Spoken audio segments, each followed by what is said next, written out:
What's up, everyone? Welcome to another edition of the Starlight Digest, a community bringing you line talk and digesting Star Wars topics over 1,000 years. This is episode 229, being recorded on October 4th, 2023. I'm your host, Darth Butcher. I've got Scott Solo here. What's up, nerds? Grand Admiral Franz is here. Woo-hoo-hoo. Hey, y'all. We missed him. He's back, though, guys. I just woke up from last week. Goodness. Yeah, exactly. Just in time for Ahsoka, though, right? Catch up with Pitt and all that stuff. I think I'm back on my jet lag. I think we're all good, healthy again. That was a rough week. Sorry about that, guys. And yeah, caught up. And I was never behind on Ahsoka. I just didn't get to talk. Yeah. You just need to talk, right? Trust us, our chat was blowing up because Chris didn't get a chance to talk too much. So he's like, I got to get this in. So, so we're here. Ernie should be joining us very shortly. I know he's finishing up the Fallen Fett Chronicles over there. So, in the meantime, before, of course, we have to talk about probably one of the best series that ever finished up in the Disney Plus era. For sure. We'll talk about it. I just can't. There's so much to do. But before we get into all that good stuff, I'm kicking over to Scott because our Shadow Council is live. We got to shout them out. And our pit is just chomping at the bit to get out of the pit to talk about Star Wars and Ahsoka. So Scott, take it away. Hey, what's up, everybody? Thanks for joining us.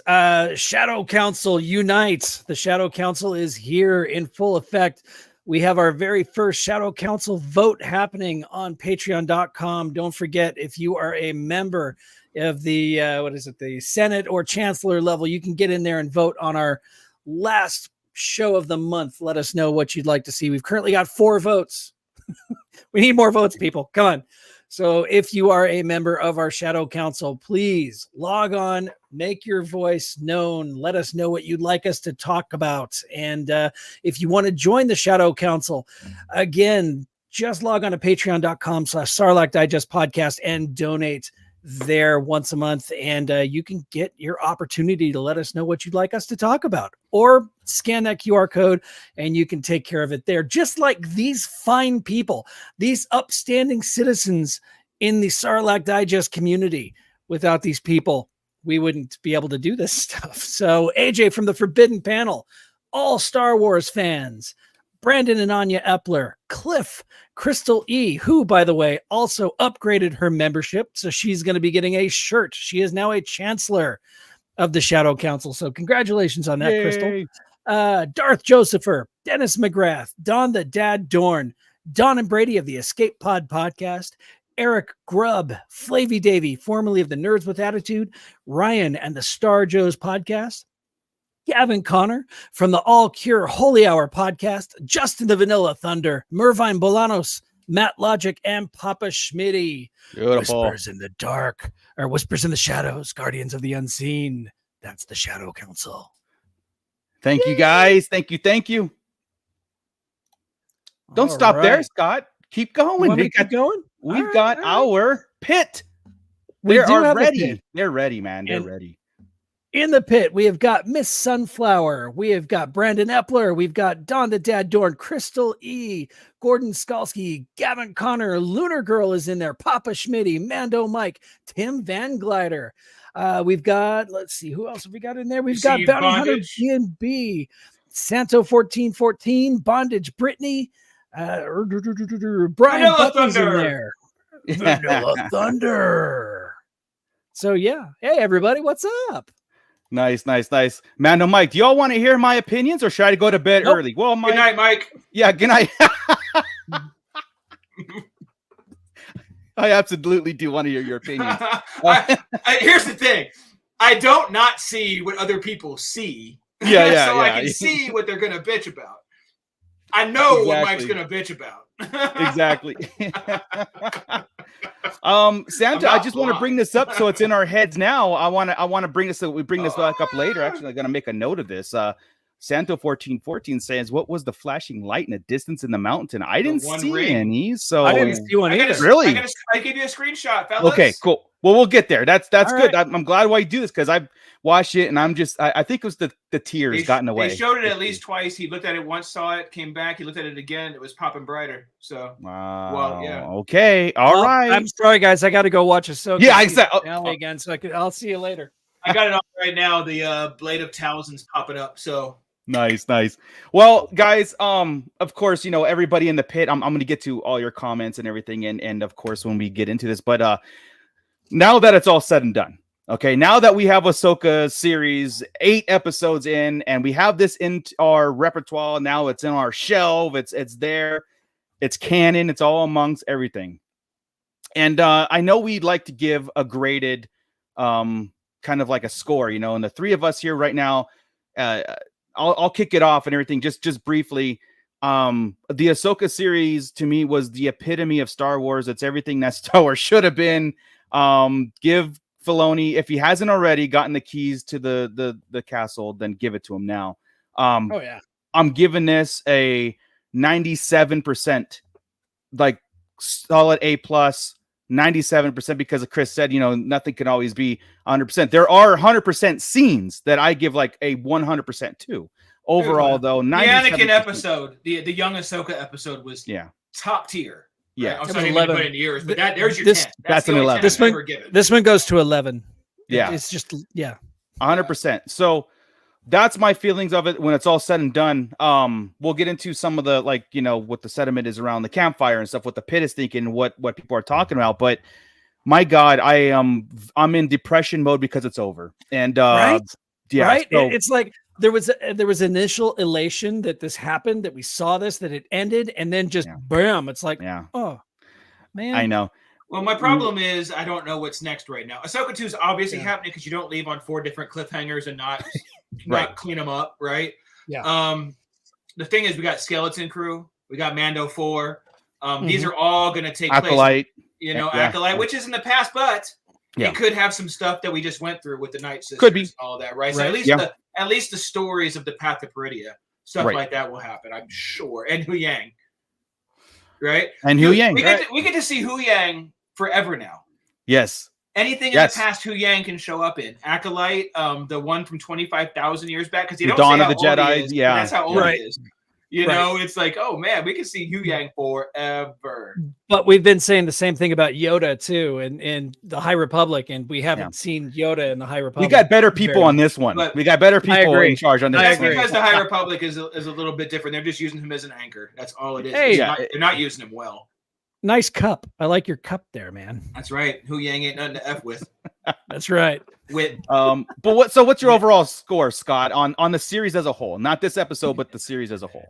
As a series as a whole, this is probably my favorite series to come out yet. I'm going to give it a solid A+. I'm going to give it I'll give it a 9 out of 10 if we're scoring up to 10. So it's almost like a 9.5 out of 10. It's like there, man. it is. And the reason it's not a solid 10 is because there are some things that I feel like were just kind of glossed over.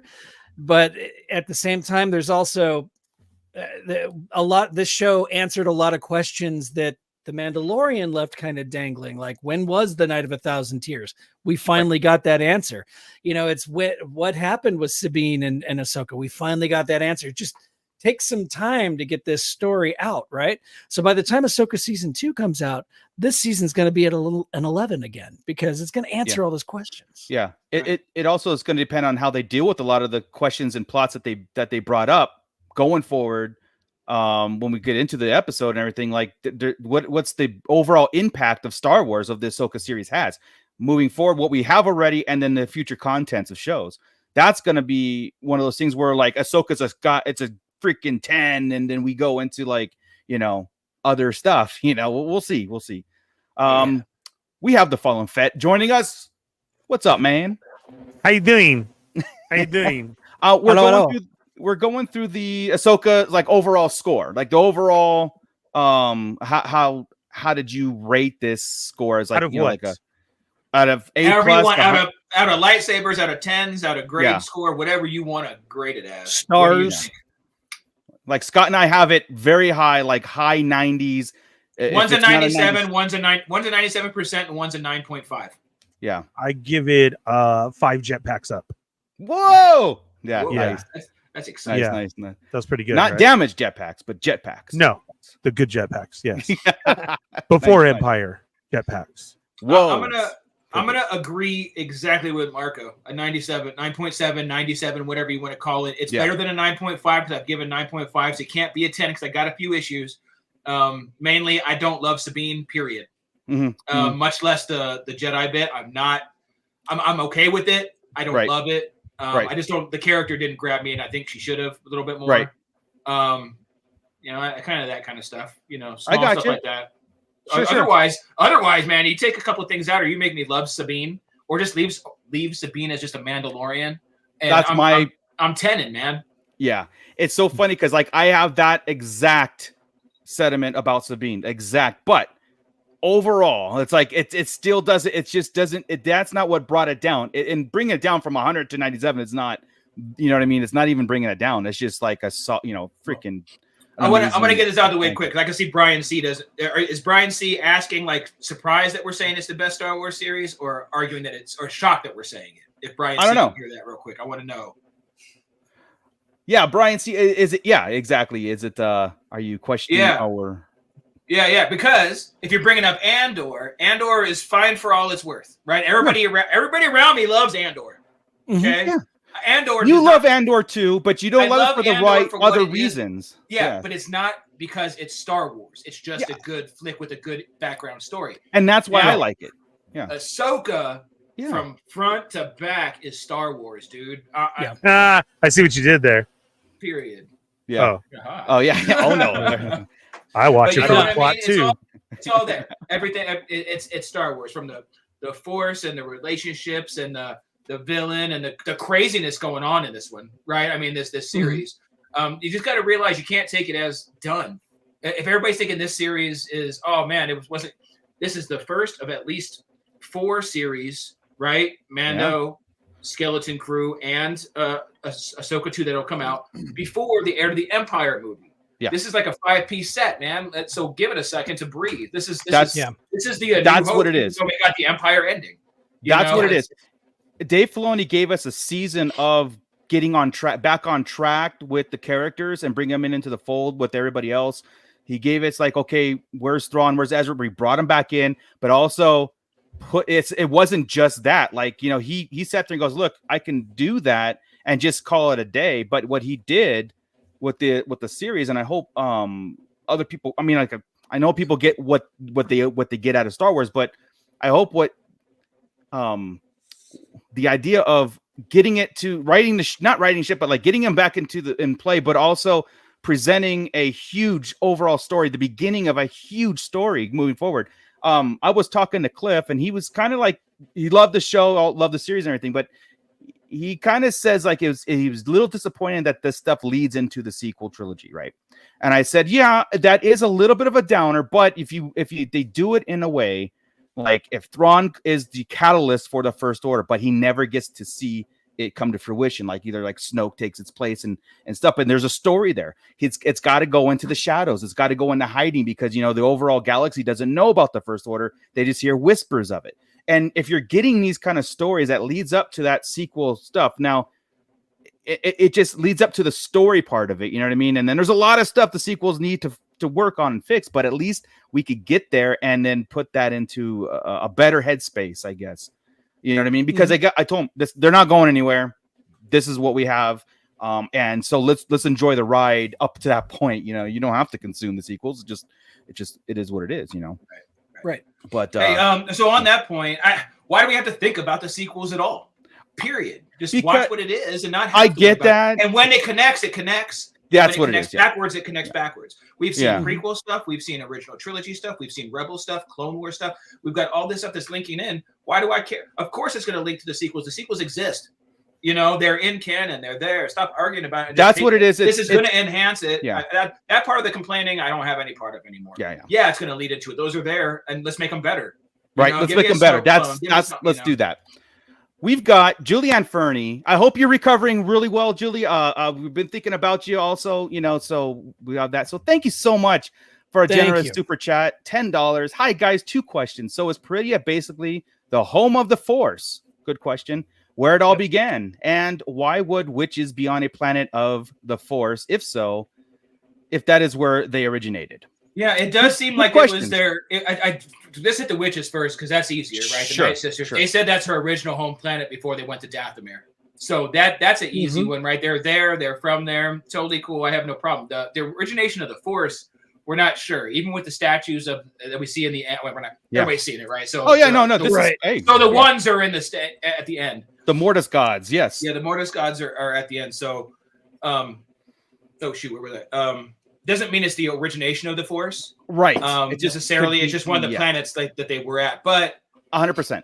100%. Yeah, I don't know where they're gonna go from there. It could be, but I would see it more a place like Mortis. But Mortis is obviously their second home, right? That's the story where they went. The father, the daughter, the son left to get away from Abeloth, right? Yeah, that's kind of where they were able to hide when she went berserk. Well, I want to, like I said, when we get into that and explore it, because I always thought too, it's like it doesn't necessarily mean their origination on the planet. It could be where it's in that galaxy they they can have a lot of these kind of that's a good point. Statues or like I said, almost like a following or cult following, but. Right.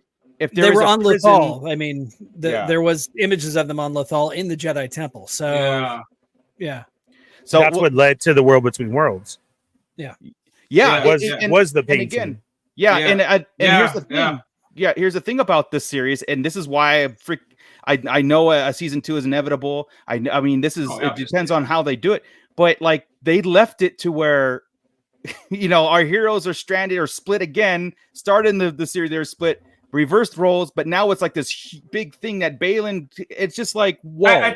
I think what you just said there is actually one of the reasons is a lower score than a 10 to me. Right? It's because when we started, I had this group in the real galaxy, in regular galaxy, and this part in the new galaxy. Well, and at the end, anybody who was here is now here. Anybody who was here is now here. I love that. The one good guy and the bad guys with the shit are all over here now. And here it is too, Chris. This preserves your theory of the Heir of the Empire books moving forward, because you said Thrawn needs a Jedi, and it could be Jason, but now we got Ezra, so now there's like direct connection. Yeah, and I was like, well, there's Chris's preserved story, and then here's other story. I mean, because there were too many Jedi going on, right? I mean, especially when we add Sabine in the mix, it's like, well, where the hell is that? Not anymore, because my theory is that they stay in Imperidia forever. You think they're just going to stay there and kind of deal with the? There's going to be the arc that's going there with Balin.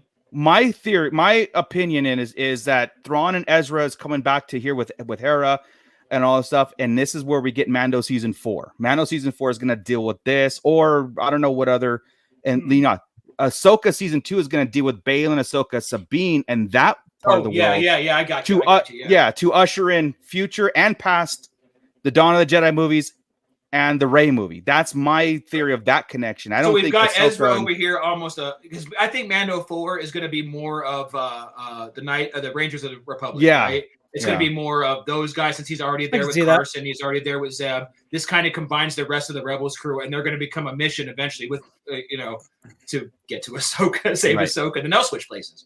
Right. So. All right. Looking at somebody had mentioned, I think it was Rhino Hobbies. He has to rewatch the Mortis arc. The Mortis arc, whenever they come across Mortis is not a planet. Mortis is one of those diamond-shaped ships that we saw in the original Tales of the Jedi, like the Dawn of the Jedi series. Mm-hmm. Those ships are the things that showed up in the Star Wars galaxy and kind of unleashed Force users into the galaxy. This is Legends. This is EU. This is all Legends. Okay. Exactly. But that part is, but Mortis was one of those ships. Mortis was one of those diamond-shaped ships. And I didn't know that. I didn't take it as a ship. I saw the shape, but I just figured it was were they like lifelike on those ships in the we never saw inside those ships. Oh. We just saw those and that was one of those ships. So we are seeing that diamond-shaped ship from the Dawn of the Jedi with the Mortis gods inside of it, and we're seeing the Mortis gods on this other galaxy. It very well could be where the Force started, where they came from. That could be where we're coming from in the Dawn of the Jedi series, if it ever happens. So it better happen.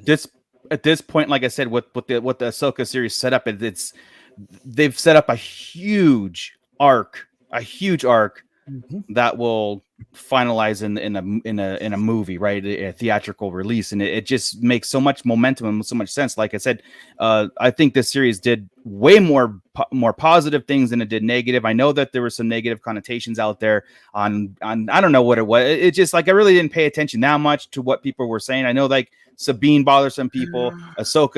It's just, but you got the thick Thrawn that it took me a minute too. You know, right? It took me about a second, third watch to be over it. And I'm telling you, I told you guys the other day in the chat that if this was the Thrawn, right, this wouldn't have been my favorite character, right? It's Book Thrawn, Rebels Thrawn, this Thrawn. However, I really enjoyed him today. I did too. I really yesterday. I really freaking enjoyed Thrawn. So 100%, man. And as we as we get into this, the finale here, the cold opening, all right. Probably one of the best cold openings out of 8 episodes. Just the way it was shot and the way it was done. We have Morgan Elsbeth getting the shadow touch and becoming a Night Sister that we know it, how they get the scars, the black eyes, the green magic and stuff. And she receives the blade of Talzin. See any black eyes? Yeah, she has solid black eyes. There's a blue guy. No, not black. Dude. EYES. Dude. Come on. But also the blade of Talzin is a thing too. Oh, dude. Right? Yeah, it's been a thing. That was awesome. Yeah. Miss Sunflower. Okay, yeah, right here. I'm making this connection here. She's saying so the what is it? Abeloth theory is still alive. Now we have to delve into. I don't even think it's a theory anymore. I think that pretty much nailed it. Well, there's a reason. Okay, we'll do at the end. I'm just saying, like that being, there was some talk around the thing, and I kind of mentioned it last week. It was about like I didn't really delve into it too much, but they were saying like if you have the father, the daughter, the son, where's the mother, right? Like the mother could be that, and it could be her. Abeloth is the mother. She created the Night Sisters. She was. Oh, you think that's where it's going? Where she? I think that's where it's going, and if she created the Night Sisters, they entrapped her. The Night Sisters got out. I could see that. And if they had, being like their whole thing is calling their head as mother is a homage to her, the great mother, like the mother, right? Great mother. Then I like the idea that they just trapped her there. No, I like the idea that they're trapped here. That's why the statue's pointing at that thing. The father, the son, the daughter trapped her there. Yes, not the Night Sisters. But they brought her here to trap her. The Night Sisters come from her probably some way, but she's trapped here. Yeah. Right. Yeah. And that's why they want to get off the planet because they're scared because she's coming loose. Right. And she's able to call out. Well, Balin's going to set her free. That's my thing. That's why the Night Sisters are so eager to help Thrawn. It doesn't really make sense in the long run, right? Yeah, like what's their motive, right? Like what is their thing? Yeah. So, the daughter's statue is beheaded. Yes. Right. Yeah. And you can take that as symbolic because the daughter does follow Ahsoka around with the Morai, with the owl, her spirit animal. Condor, essentially, that's her Condor. Right? Yeah. No, like a conduit, right? The conduit, or no? I'm just saying. No, it's not an owl. It's a condor. Come on, guys. It's a condor. Yeah. It's a freaking owl. Morai. Call her Morai. There is nothing earthly about Star Wars besides the language and the wolves, basic cats. They're not wolves they're not wolves as we see them here. Loth cat. They're loth wolf. You show me a real loth cat. It says the name. Come on, Morai is a condor. Let's get the lingo right. It's an owl, all right. Anyway, it's loth owl. Jesus Christ, guys. No, but like I sell that as like she's the one that's manifested into the real world. She's not. Like I said, I saw a little bit of symbology. It could be just wear and tear for the statues, but could be, because the Morai did appear to Ahsoka in this one too. But very interesting. We'll probably have to do like a sidebar show on the Mortis again and the gods being like that ancient. Why were they trapped on Mortis? They couldn't leave. So how can they influence here? You know what I mean? Like we have to kind of delve into that. I think it was that I don't think they were trapped. Oh, they were trapped there. Yeah, because they wanted Anakin to take the place of the father, which he would trap him there. Yeah, that's right. So so they had to stay there to keep the son and the daughter in balance. if the son were to escape Mortis, Total the dark chaos. side would total chaos. That was the mother's job before as a mortal with them, was to keep them in balance. And that's when something happened with her, and she was dying because she was mortal and they weren't. And then she got connected with the Force on their planet, some BS. But then she got corrupted by it on that side, right? Having the mix and not balance, and she became they call her the bringer of chaos, and they have to trap her. I think that's what's going on here, and they escaped to Mortis. Is how the legends, right? All right, I'll okay. Yes, okay. Yes, there was. If you zoom in on been Luke rats, Saber, too. there's a Phillips head screw too. Yeah, They don't call them lizards. they There's call lizards. them Phillips. Yes. The pit is right. Monkey lizards, though. Monkey lizard. No, on there's an iguana on Dagobah. So, Yes. I always say, our Earth, we copied Star Wars anyway, but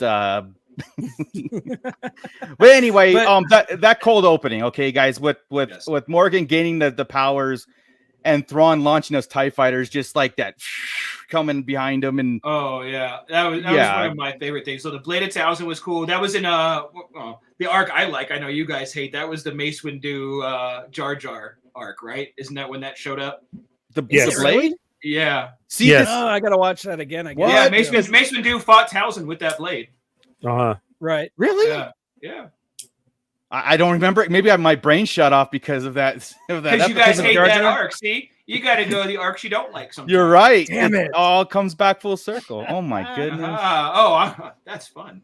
That is fun because I didn't know that. I thought that was the first time we ever seen that. Oh no, she actually used it. Yeah, Towson used it against Mace.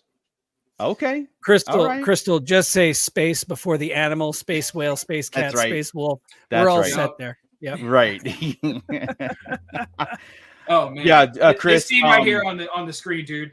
There's my Thrawn. That's my Thrawn. That's the Thrawn. Thrawn stole the show with his tacticalness of this whole thing. Even when he got kind of frustrated or he switched gears mid planning, it was fantastic. I love I'm with you on that. Thrawn was showing emotion. Thrawn's not Spock, right? Thrawn's not Data. Thrawn's Rebels showed that. You know, he has some emotion. Sure. The thing is, he doesn't lose it. Right. He can control it, and he keeps thinking ahead and stuff like that. Mm-hmm. So no, this was my Thrawn. Now, did I question some of the tactics in here, thinking Filoni's not quite Zahn in the tactical part? Sure. But this is for TV, so it's going to be a little different than a book, right? Yeah. I mean, but why are we letting people escape all the time? Why are we taking it easy? Why don't we send 40 ships out and just blast them? Why are we letting them get close? Because Thrawn is a true strategic, like a chess player, where you sacrifice your pawns to get the danger guy. So it's I get it. And he does that all the time, and I don't understand how the other side always falls for it too. Yeah, it just it gets me. Where stop letting them go, dude. You've done it before. You know. But he did end with the victory is mine today. Yeah, I love that speech. Strong, but oh, dude, that was up yours, Ahsoka. Dude, Ahsoka got burned. Those are two of my favorite characters of all time with the little that piece. I'm like, shit, that was great, man. This is too much. Like, really good. But yeah, so to me, like one of the best cold openings in the eight parts that we've gotten. We're on the cold openings still. I know, right? So long night. Buckle up, people. Again, I'm not trying to go scene by scene. No, we went all over the place. Yeah, I'm trying to take like Morgan, let's hit that. Let's hit Morgan. Let's hit Morgan all together because I felt bad for her after when Thrawn basically approached her and had that long pause. Like the long pause of like she looked down for a minute, right? We're gonna need to stall the Jedi even longer, and I'm gonna need more time. I'm asking you to sacrifice yourself without asking. Right? I'm gonna need more time. I understand. Freaking awesome. Real quick, she's getting the touch here, right? Yeah. I want to mention that the Night Sisters are so much more ethical than the Jedi. Yeah, because are you willing to do this? That's right. You take an oath. Yeah. You're taking an oath. I didn't steal you as a kid. You showed your loyalty. I asked if you'll do this. Will you sacrifice your life? Yes. All right, cool. You're in, sister. That's how it should be. Jedi are jacked. But thank you, Mando. Space touch. Yes. We got the touch. Okay. Yeah. Yeah, 100%, dude, and that was, like I said, fantastic, and like I said, this was like a horror movie in the making here, but I felt bad for Morgan of like this was a one-way trip for her and she realized it.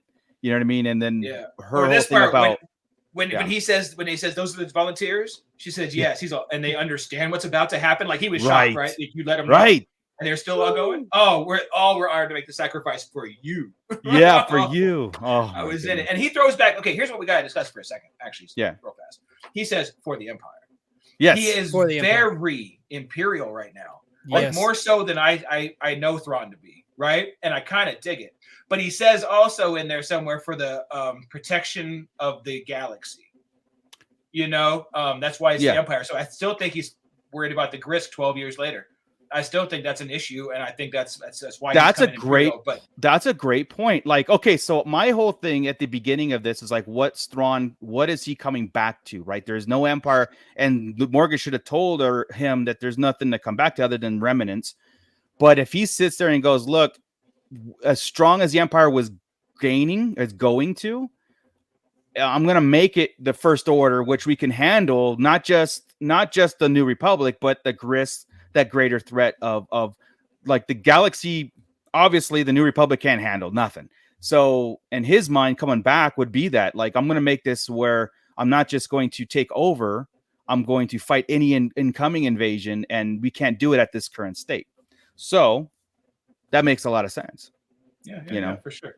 So I just wanted to bring that up real quick because I think that was a deal there. But back to Morgan. I didn't mean to take it off of there. No. I was just saying, like, you know, I thought her role was fantastic in this. Like, I was great. And like, someone mentioned that nobody dies. It's like, well, Morgan dies. But nobody that was like major impactful. She got him there. It was like, I got you here, but I'm not going back. I'm not going home. You know what I mean? When she was in Mando 2, right? I didn't really give a shit. I'm like, why can't she even fight Ahsoka? This is dumb. Why blah blah blah blah. But this series, I dig Morgan. Yeah. I thought she was awesome. And today, the fight, forget it, dude. That was episode 3. It was really good.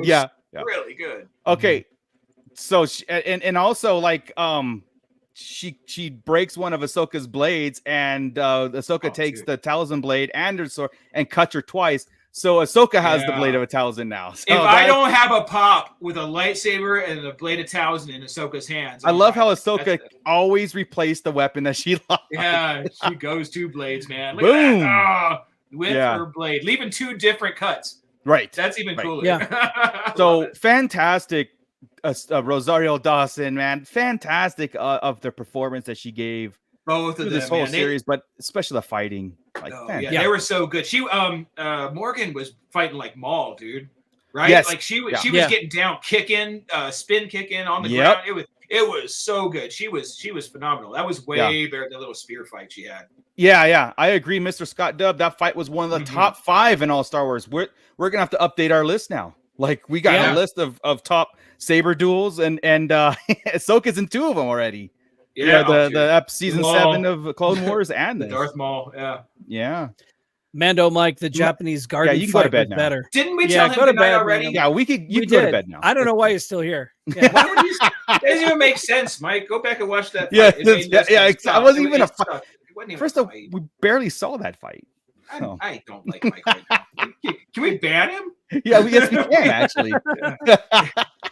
Is he in the Shadow Council? Should we ban him? No, he's not. So and ban him then. I won't ban Shadow Council, but yeah. So we got the overall arc from Morgan Elsbeth. You know, what she ushered in, what she helped do. Fantastic. Like she, you know, I complain about a lot of times movies or series, whatever, never complete like the missions that they set out to do. Nothing's ever a threat. No one ever dies. No one, right? It's always like. It's like reading a Star Wars book that's in canon, but nothing happens at the end. And I was glad that Morgan, basically, what she set out to do was finalized. Like Ron, we closed somebody's arc. Yes. Yeah. Ernie, what's your take on Morgan? This comment right here, Morgan, the actress, Santo used a bit of Bruce Lee moves in that fight, as her dad was one of Lee's first students. She is a great actress. That's right. And her martial arts is up to par too. So it was great to see her to use that. I wish she didn't get killed because I would love to see more as she just got the powers and the sword. I thought that was going to lead to something. But it worked. But at the same time, too, Yeah. who dies in Star Wars, though? So, I mean, there's still These always people reanimate chance. people. Correct. Right. I She's a Night Sister. Right. And they said it. The whole thing of her having to be sacrificed, that sucked because she was the one who got them all there and everything. Yeah. I liked the character that we saw in the real quick growth just through these episodes.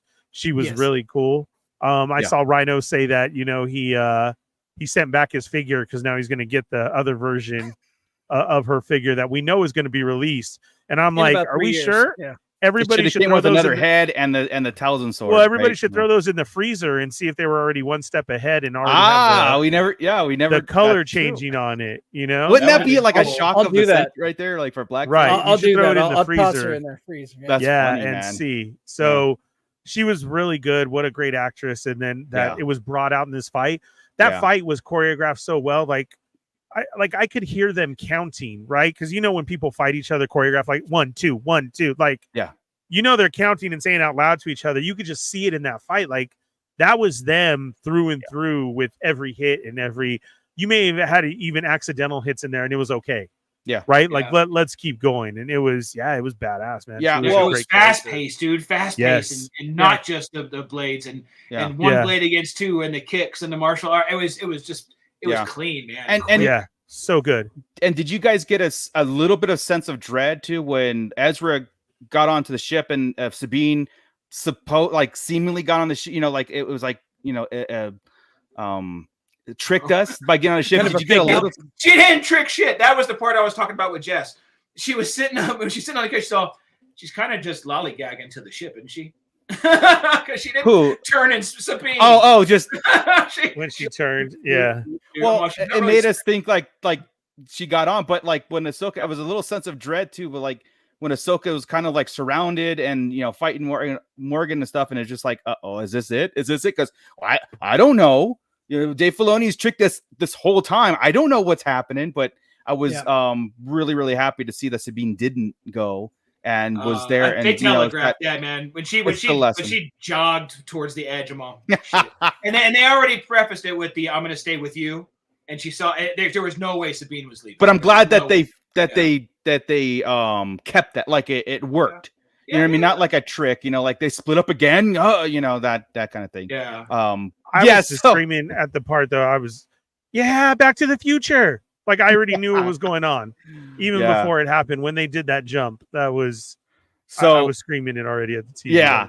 Sure. All right. So before I get into like the 3 lightsabers that people wielding lightsabers in here, we got to talk about Ezra building his lightsaber. Wow. That whole scene again. This is where I loved Star Wars more so than the saber duels. Like it really counts more is in the dialogue and these throwbacks and stuff. And when Hu Yang is talking to Ezra about Kanan, and I love the fact because like what was it? Ezra was trained outside of the whole thing, so Hu Yang has no clue who Ezra is. Yeah. And then when he says that his master or he was trained by Kanan Jarrus, it was like, oh yeah, I know Kanan. That makes sense. That makes sense. Yeah. Kanan was a youngling the time of Order 66 and everything. And you know what? There's a part of my beef today too. Is he uses Hu Yang uses Kanan and Caleb pretty easily, interchangeably, right? He would know him as Caleb. So obviously somebody has explained to him that he's actually Kanan. Well, he wouldn't know Kanan. Right. You're right. He called him first. He was both. So that means somebody told him about Kanan. Right? We why do we not discuss Ezra and who his master was on this trip in a fucking whale? Now, why is it a surprise to Hu Yang? It's not because Hu Yang actually told Jason that Kanan was his father, right? So I get that the Ezra thing. The Ezra thing. Obviously, I'm saying they know Kanan. Gotcha. Okay, so why doesn't he know about that? Why is that a shock? That's a good question. That is a good question. Jason understood that. Oh, Ezra's out there. They're going to go get Ezra. Jason said that. He's not 25,000 years old. Unless again, it's an off. Oh, you got it. Yeah, we got to figure that out. It's right. There's no figuring that out. That's a miss. That's silly. It's a great conversation, but it's a weird conversation. Yeah, I mean, we can always say they were always in the same room together. This is shared information between all of them. So I mean, you can do that, but you're right. If it's not like blatant, I mean, that is a kind of like, hey, wait a second.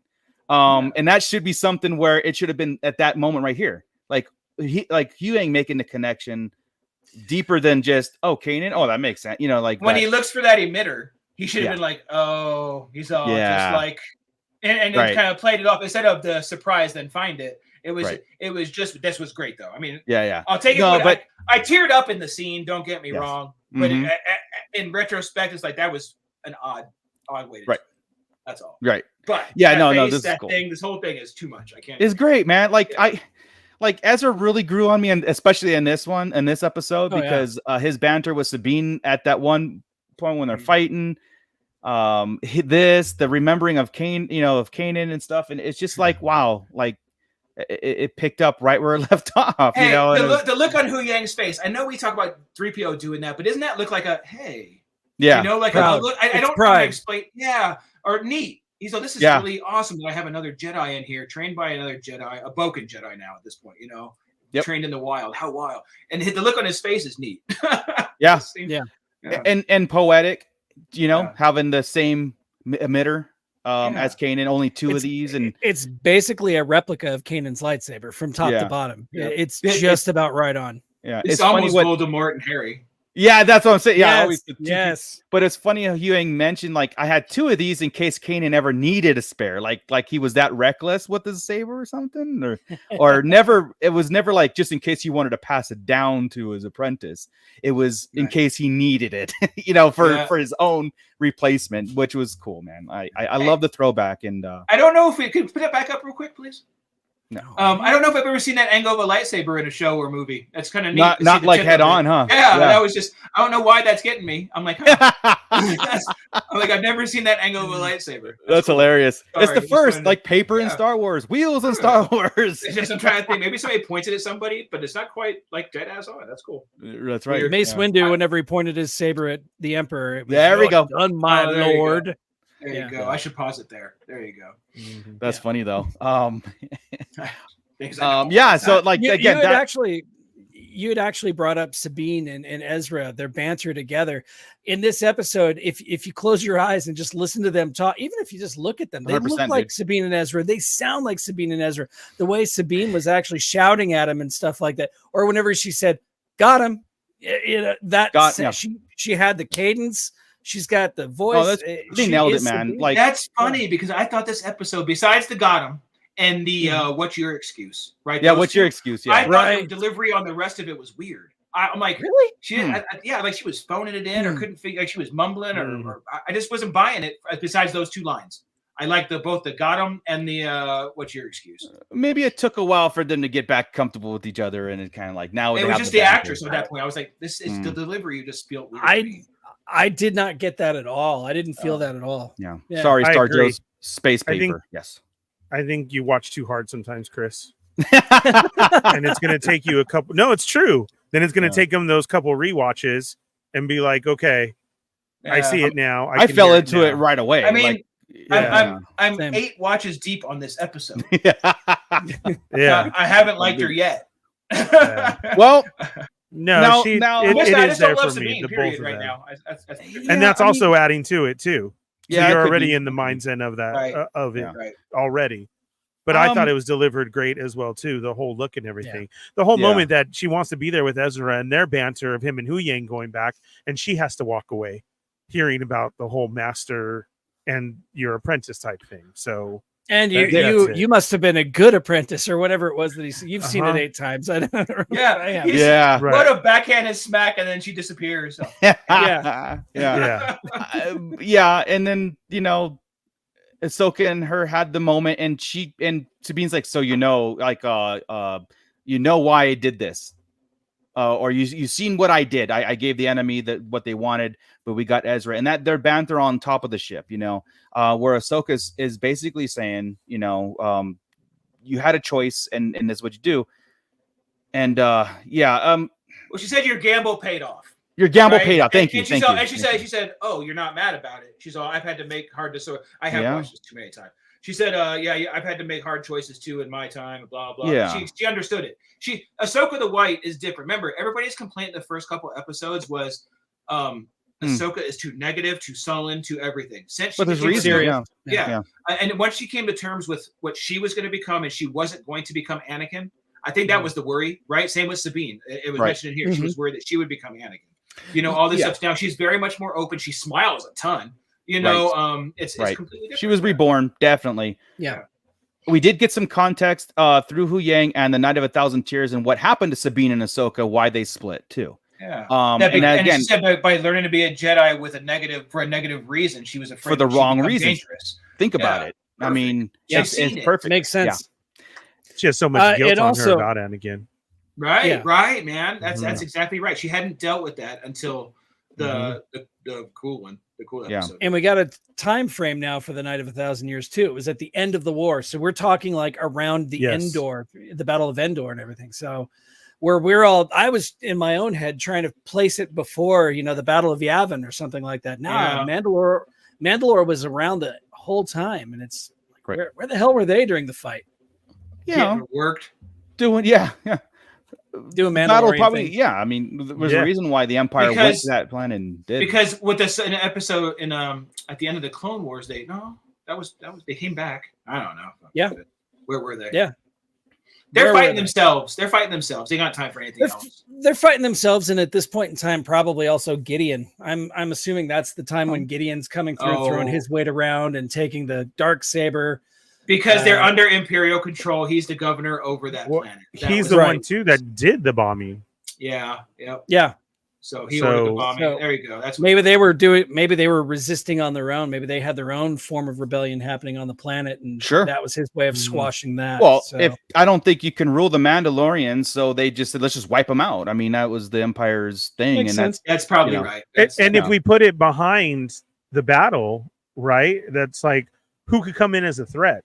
I'm going to take them out too to make sure that we don't, right? Because Mandalore would be a threat as far as if the they're not obeying, gone, let's just wipe and them everything's out, there. Correct. Then take them out. Yeah. Do we think that Gideon is actually Mandalorian by birth, or? I mean, because there's a wide scope of, you know, Mandalorians, some that take the creed, some that don't take the creed. Do we think that maybe he is from that planet? Because he's so he desires enriched to get in their that lore. planet. I think it's almost like Thrawn. It's almost like a Thrawn. If Thrawn took his learning the culture literally, like I'm gonna live the culture, and I think that's where Gideon was like, okay, and he probably saw it as a positive, like I can use this and become one, but like under Imperial, whatever. A history buff, they got power hungry, right?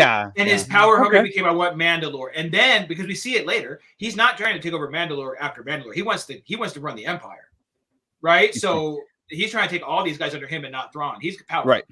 That's what it is. So he just sees Mandalore. He's probably, like I said, a historian. He was using their ways and learned it for that power growth. Yeah, these are warriors. Again, if I took them out because they were a threat, but I learned their ways, I'm going to be the threat to everybody now because I'm the one. Yeah, I mean, they're under control because the Emperor is worried about these guys. Why don't I rule them? And Thrawn's not here to stop me. So right. That's a question I had actually come up with. I never thought to run by you guys when Mandalorian season 3 came out. So just popped in my head. So move along. Season 4, when he's not dead and he comes back, and I'm sure it'll be So one of his clones is still alive. Yeah. So crap. He's Jorah Syaboth, because now we've got a Force-sensitive clone of Moff Gideon. Oh my God. Well, that's for you, Chris, to dissect. That's too deep for me. I hate that too. Yeah. Let me hate it for a while. Yeah, I know. I got to stew on that. There's so many like sidebar podcasts that we have to do, because I want to say no. I want to say no, man, but it's probably the most likely scenario, to be honest. Now it's not going to be. Although Mace Windu is still kind of making the rounds. It is. I think we're done with Gideon. Thrawn's got Ezra. We could make it a Shadow Council topic to be voted on. Sure. I guess it just changes now to Ezra on the next on the last one. So Ezra. Yeah. That's what's in all the little caskets. Just just clones of Ezra. Oh. And each one has extra A's on the end of his name. Oh, so my you know, goodness. eventually They need bigger caskets. Yeah, to fit we're them all. assuming those are night witches, right? I thought they were the That's okay, interesting. either that or the two zombie Males? troopers, the two zombie dudes that were at the end of fighting The Sabine Death and Ezra. Troopers. There's not that many. He only had two. We talked about that on the show, I'm sure. I'm like, where's his Death Troopers? Because he has Death Troopers. Yeah. Or at least we did in the chat. I was asking because he had them in the show. So those were the two. He had a special guard of two. Everybody doesn't have it. They don't have. So you're saying SWAT. there's too many of those in the crate to beat Death Troopers? Yeah, there are. The Death Troopers are already done. Those were the Okay. two Death Troopers. Okay, got it. So yeah, so yeah, Night Sisters.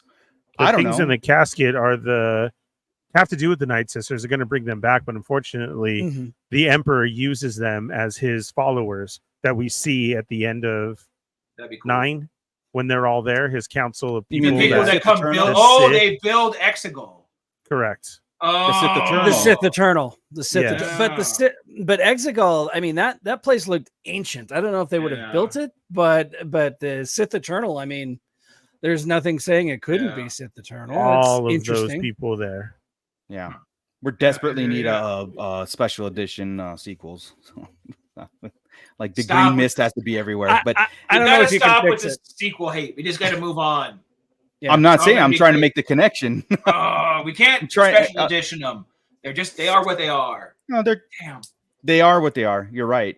But they can't. Special edition is not a bad word anymore. So anyway, so we get to there was Dracula's in the casket.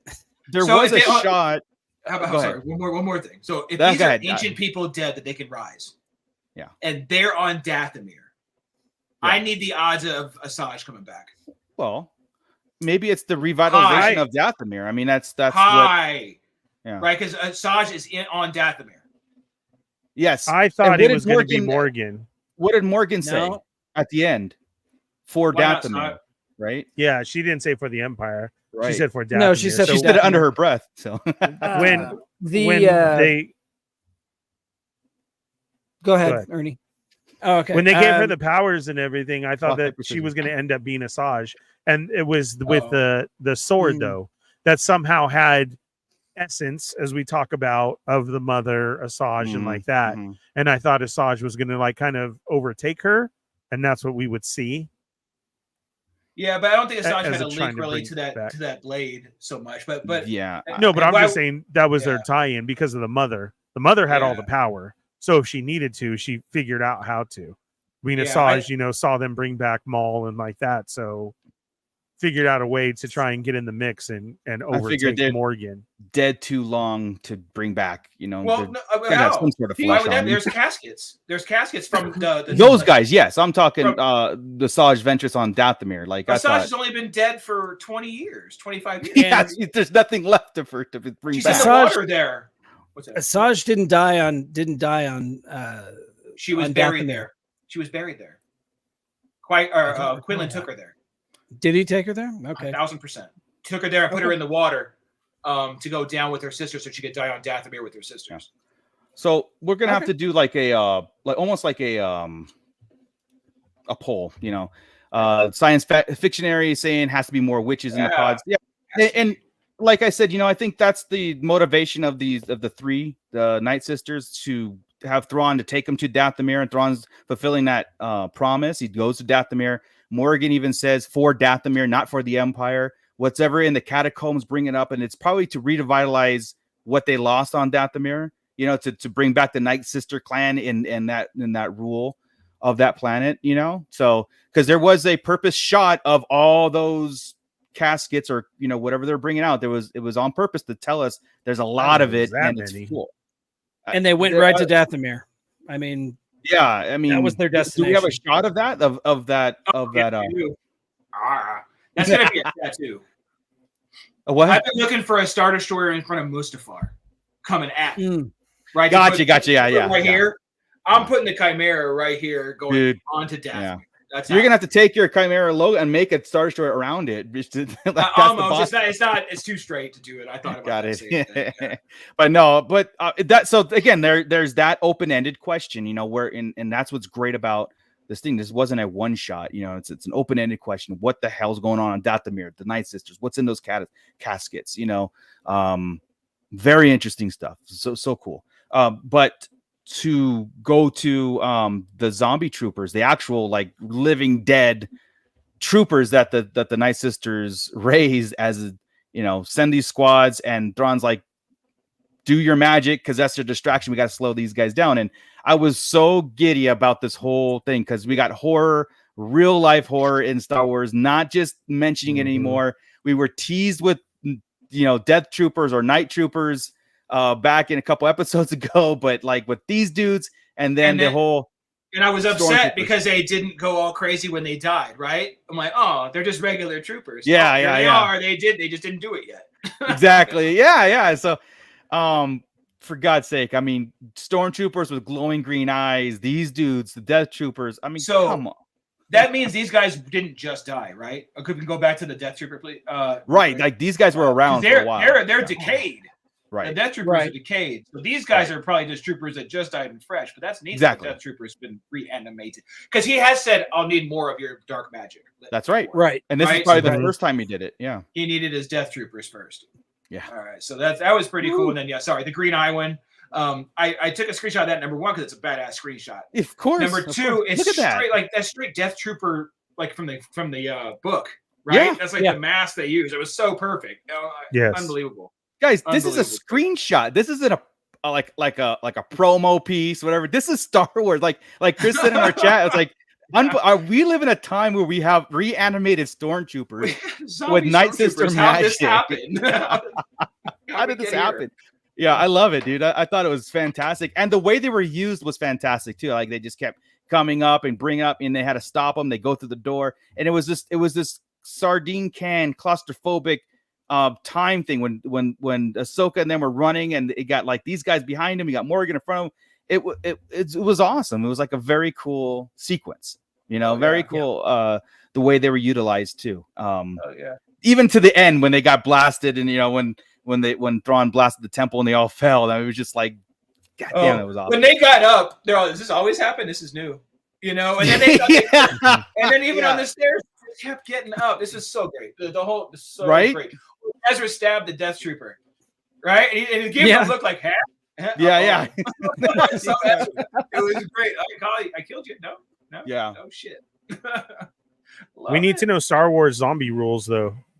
Yeah, right? Exactly. It has to be head. She bets. What that guy bit Sabine? Does she turn? Is it like 3 days? Right. Are they after brains? Were they trying to eat them? Because the one grabs Ezra, and you can hear like the chomping noise inside the helmet.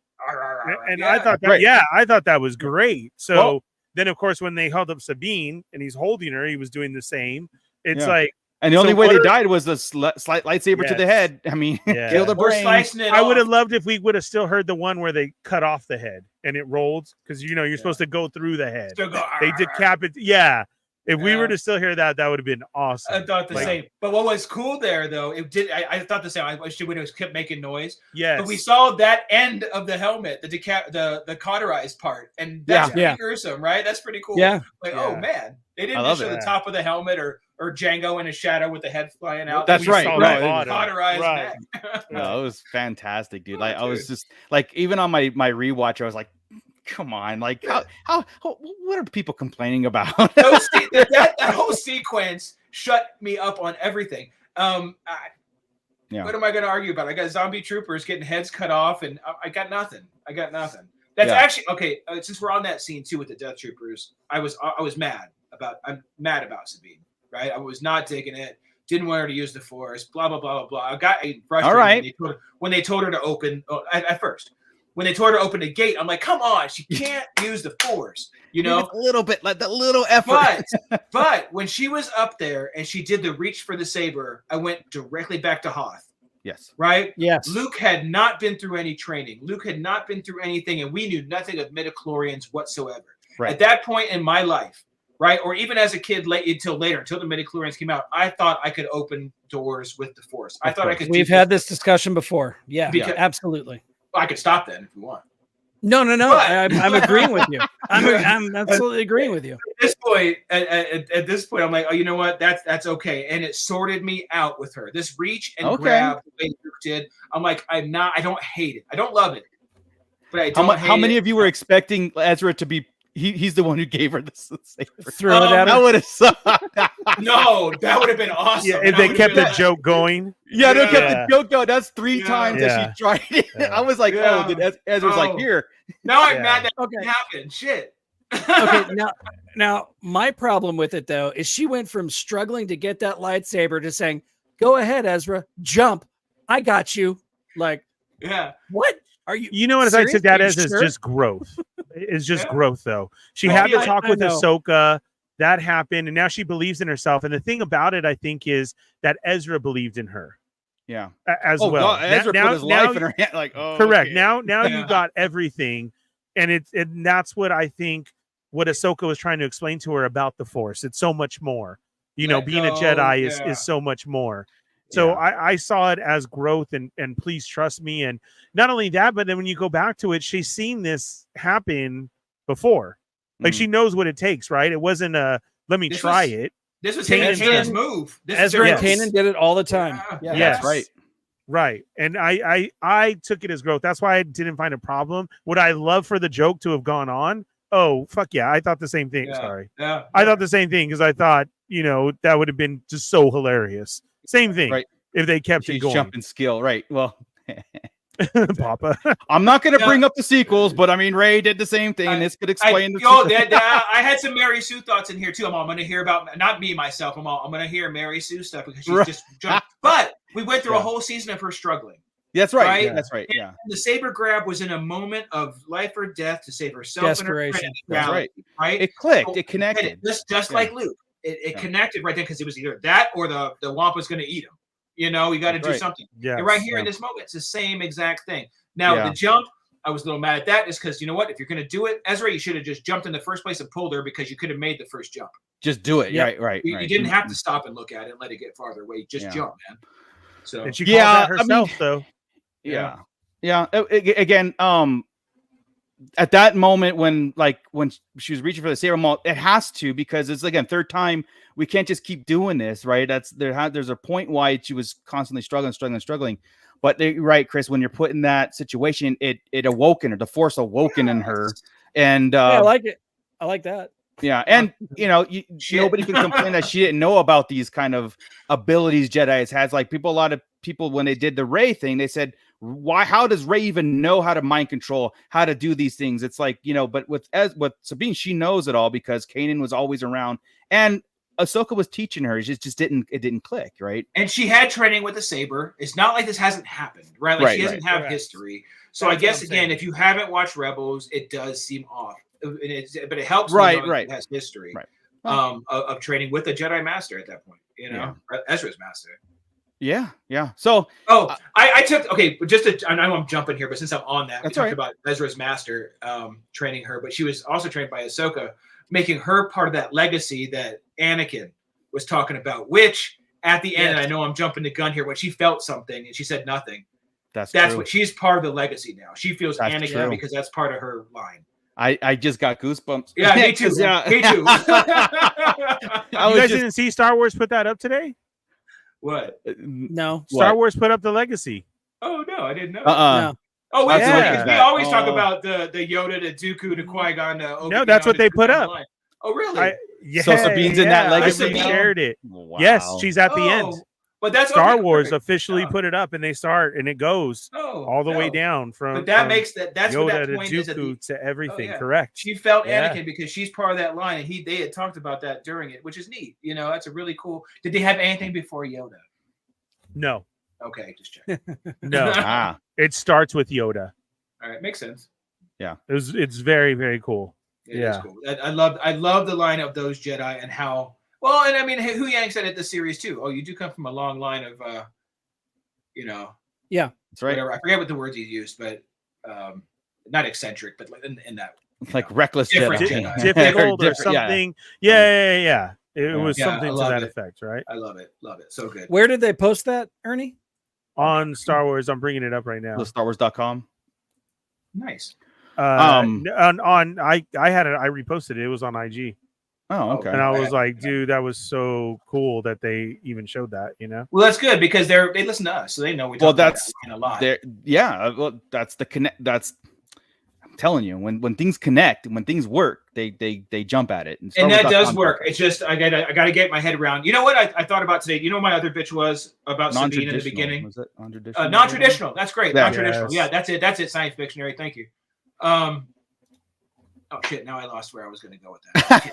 I got so excited he answered it, and I was sorry. It'll come back. I didn't mean to do that. There was since Science Fictionary is up though. They had a question a little bit earlier. If we can pull it up, I think. Let me see if I can find it. Oh no! Just mention that we learned that Thrawn woke up the great mothers. Thrawn got there. That's right. That's right. The question is, were they in the pods? And I don't think they were in pods. There must have been something else, some kind of. Mm-hmm. They were frozen somehow in stone or trapped, like in the or literally Sleeping Beauty in it, right? Like laying down sleeping, and he kissed him and woke him up. One of those, yeah, whatever he had to do. But I don't think they were in caskets because he wouldn't have been able to awaken them without them. Right. So here you go. I found it, and it starts with the Hu Yang quote. Oh, nice. Well, perfect. See, we should just run this Star Wars. Oh, I got you. Yeah. Cool. Oh, I didn't watch that whole thing. Oh, neat. Man. For the audio people, we're looking at the. Yeah, I had it in my head that they were going to have a spreadsheet or like a flow chart. Like gotcha. Yeah. Like through and it shows everybody. Yeah. Perfect. Yeah. Ahsoka. That's awesome, Ahsoka. Yeah. The young Ahsoka is perfect, by the way. Boom. There it is. Yeah. Yeah, I don't dig on that on Sabine being in that line though. I said, okay, cool. There was the beef, the Mandalorian Jedi. Because I was like, we'd hardly ever have Mandalorian Jedi. Now we're going to have Grogu and Sabine. I talked myself out of that being a problem because Sabine is truly the only true born Mandalorian. Sure. Right? Sure. And I haven't seen, he hasn't worn a mask yet. So he could a helmet. So he could very well leave and become just a Jedi. Yeah. Yeah. So I'm okay now. I've talked myself in that, but it is in a small period of time in history, Grogu and Sabine are both Jedi-ing. Yeah, it's so funny watching this. You kind of almost forget about everything else because the series took the front seat of everything, and you're like, what? But yeah, there's still Grogu, there's still Jason, there's still as I took the scene of that of like I said, she had growth and she realized she has these powers, right? Mm-hmm. And she did use it. But you know what I thought was a great nod because how she puts her own self down of being a Jedi, right? And what I've learned when she grabbed her helmet. She saw her helmet, and that was after the fact of everything. Mm-hmm. And it's still like a Mandalore before everything else. That's as I took it of the grabbing the helmet, because now, like here she was using the Force. She did this Jedi push of and all this other stuff, right? Sure. Like, okay, I'm going to train. And she could have like dropped it as of like I'm something different now.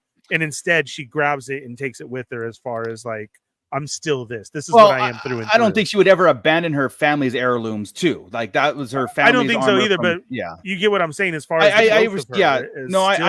she's that transition. This was like the episode, symbolism. This was the episode we saw her in the helmet, right? Like I'm trying to think back. Did we ever see her in the helmet prior to briefly, right? And like never put it on. Like that kind of bugged throughout the series. I'm like, well, this one was taking it, and the Death Trooper took it off her. So. She was on CTOS wearing it on CTOS when she fought Shin the first time and got knocked off her head, and it doesn't stay on. Like so Mando's helmet stays on. She needs a chin strap. She needs a chin strap. Yeah, she didn't grab that part of it, but yeah, I get what you're saying, Ernie. Like it would have been almost like that. A rebirth of Sabine. Like now I'm Jedi. You know what I mean? I always thought that her thing would, the best thing about a Mandalorian Jedi is the best of both worlds. You know what I mean? Like Sabine gets shot a lot in this, especially in this series. A lot, a lot in this episode. Yeah. She and that's shot like Mandalorian 7 times in this episode. Yeah. I wonder how many Mandalorians got shot at bars forgetting that they don't have their armor. It's like, go ahead. Oh man, got my gauntlets. But yeah, so there's that, and I don't know if that was backlash in the internet about Sabine being for. I think there was some of the like a lot of people or some people didn't like that. I mean, we had our conflicts with it, but we talked ourselves around it because again, it happens, and this is what we're preparing for ourselves for it. It's not like it was a shock either because Filoni from the first episode was foreshadowing this about moving the teacup, right? The tea. It was foreshadowing. So it was like, so when it happened, I was just like, cool. Filoni started foreshadowing it whenever he was training, whenever Kanan trained her with the Darksaber, whenever he said the Force is in everything. It's just if you can unlock it. Yeah. If you could tap into it. Sure. If you could tap into it and unlock it. So yeah.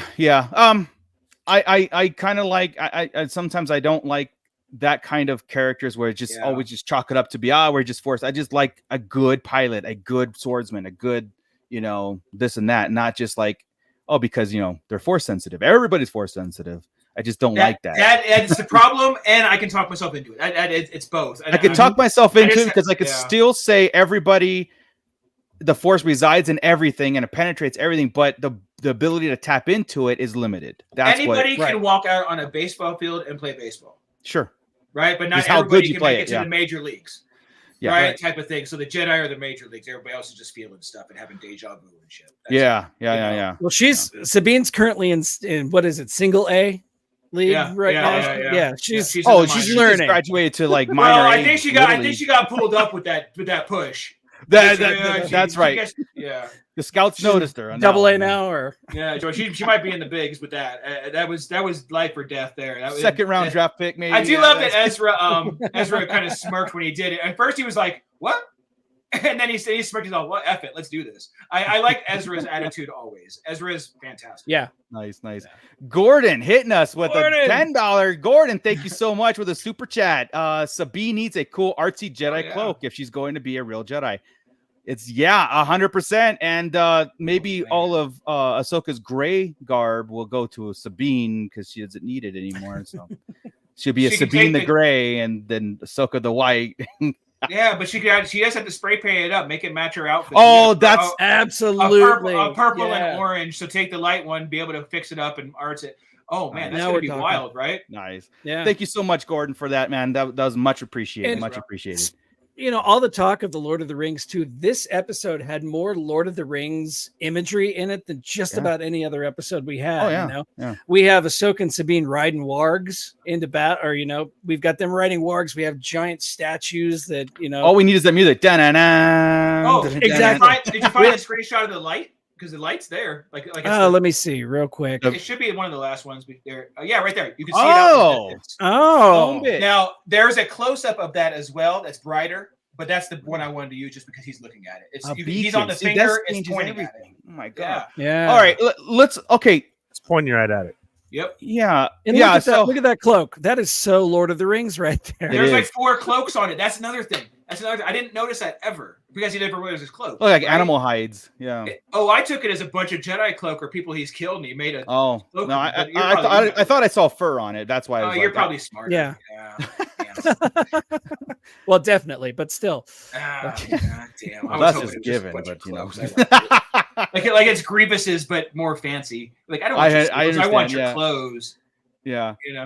So I don't know how many of you guys were pausing and see how much time we had left to get to Balin. Yes. Yes. Absolutely. I was like, we got 7 minutes. What's going on? I totally forgot about them. I was so enthralled in the episode. When it switched to her, I was like, oh yeah, that's right.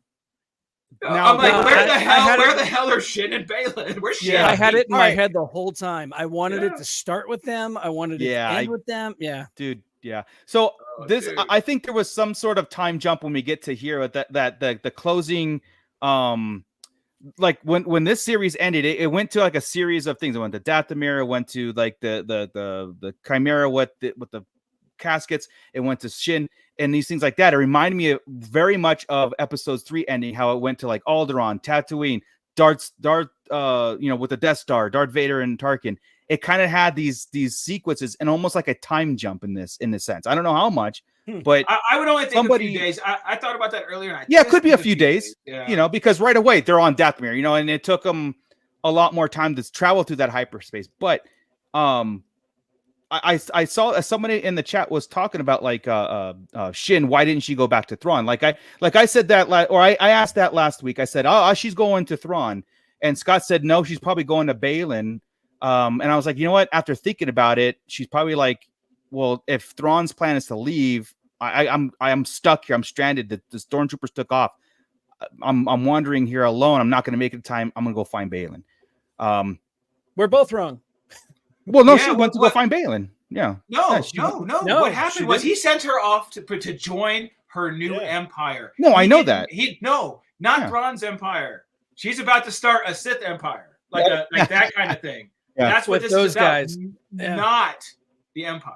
Well, initially she took off because we talked about this last week, where he's like, "Hey, it's time for you to." This was the plan. I think no, she just took off and went and attacked Ahsoka and Sabine with all the stormtroopers, right? And then he left. So he said, she's rejoining him. I'm gonna do my thing. You're gonna do your thing. Balin and Shin have nothing to do with each other at this moment. I don't think they'll ever see each other again. It's exactly what I said. No, you said she went to go find Balin. After that failed. After Sabine, they beat her and she was trapped there, and Ahsoka said, "Come join us. We can help you." The stormtroopers took off, and she was like, and she ran away. And I thought at that point she went to go out back to Balin. But initially, it was like cutting her loose. She just took off. She would have had plenty of time to make it back to Thrawn at that point. That's what I thought. Yeah. But she went back. But yeah, you might be right. Like she probably in her head thought, yeah, I'm going to join my new empire, and it's with him. It's going back to my master. Oh, is that what you're saying? I think the plan was I'm going to go here, and I'm probably not coming back. This is I think Balin knows he's done. Right, her job, her thing. I think we're on the same page, but we're not saying we're on the same page. But you're connecting them back to each other. They're separate. They're never going to be. They're not together. It's not Chris and Marco on Sarlacc. Isn't that what you just said? Doing my own. No, you keep saying they're going back. I'm saying they're on the same planet, bro. That's it. Okay, all right. Well, I think we're on this. I think we're saying the exact same thing. It's just that we're not connecting each other. So, but okay. It happens. Stop fighting. The kids are getting very upset. No, we're agreeing. It's a fun. We're agreeing with each other. Yeah, I don't think. Making the connection that we're She's gonna grow up and take these people to the warlords and do everything. And then when you know how they do the titles in the beginning, right? What was it? The Jedi, the Witch, and the Warlord. Yeah.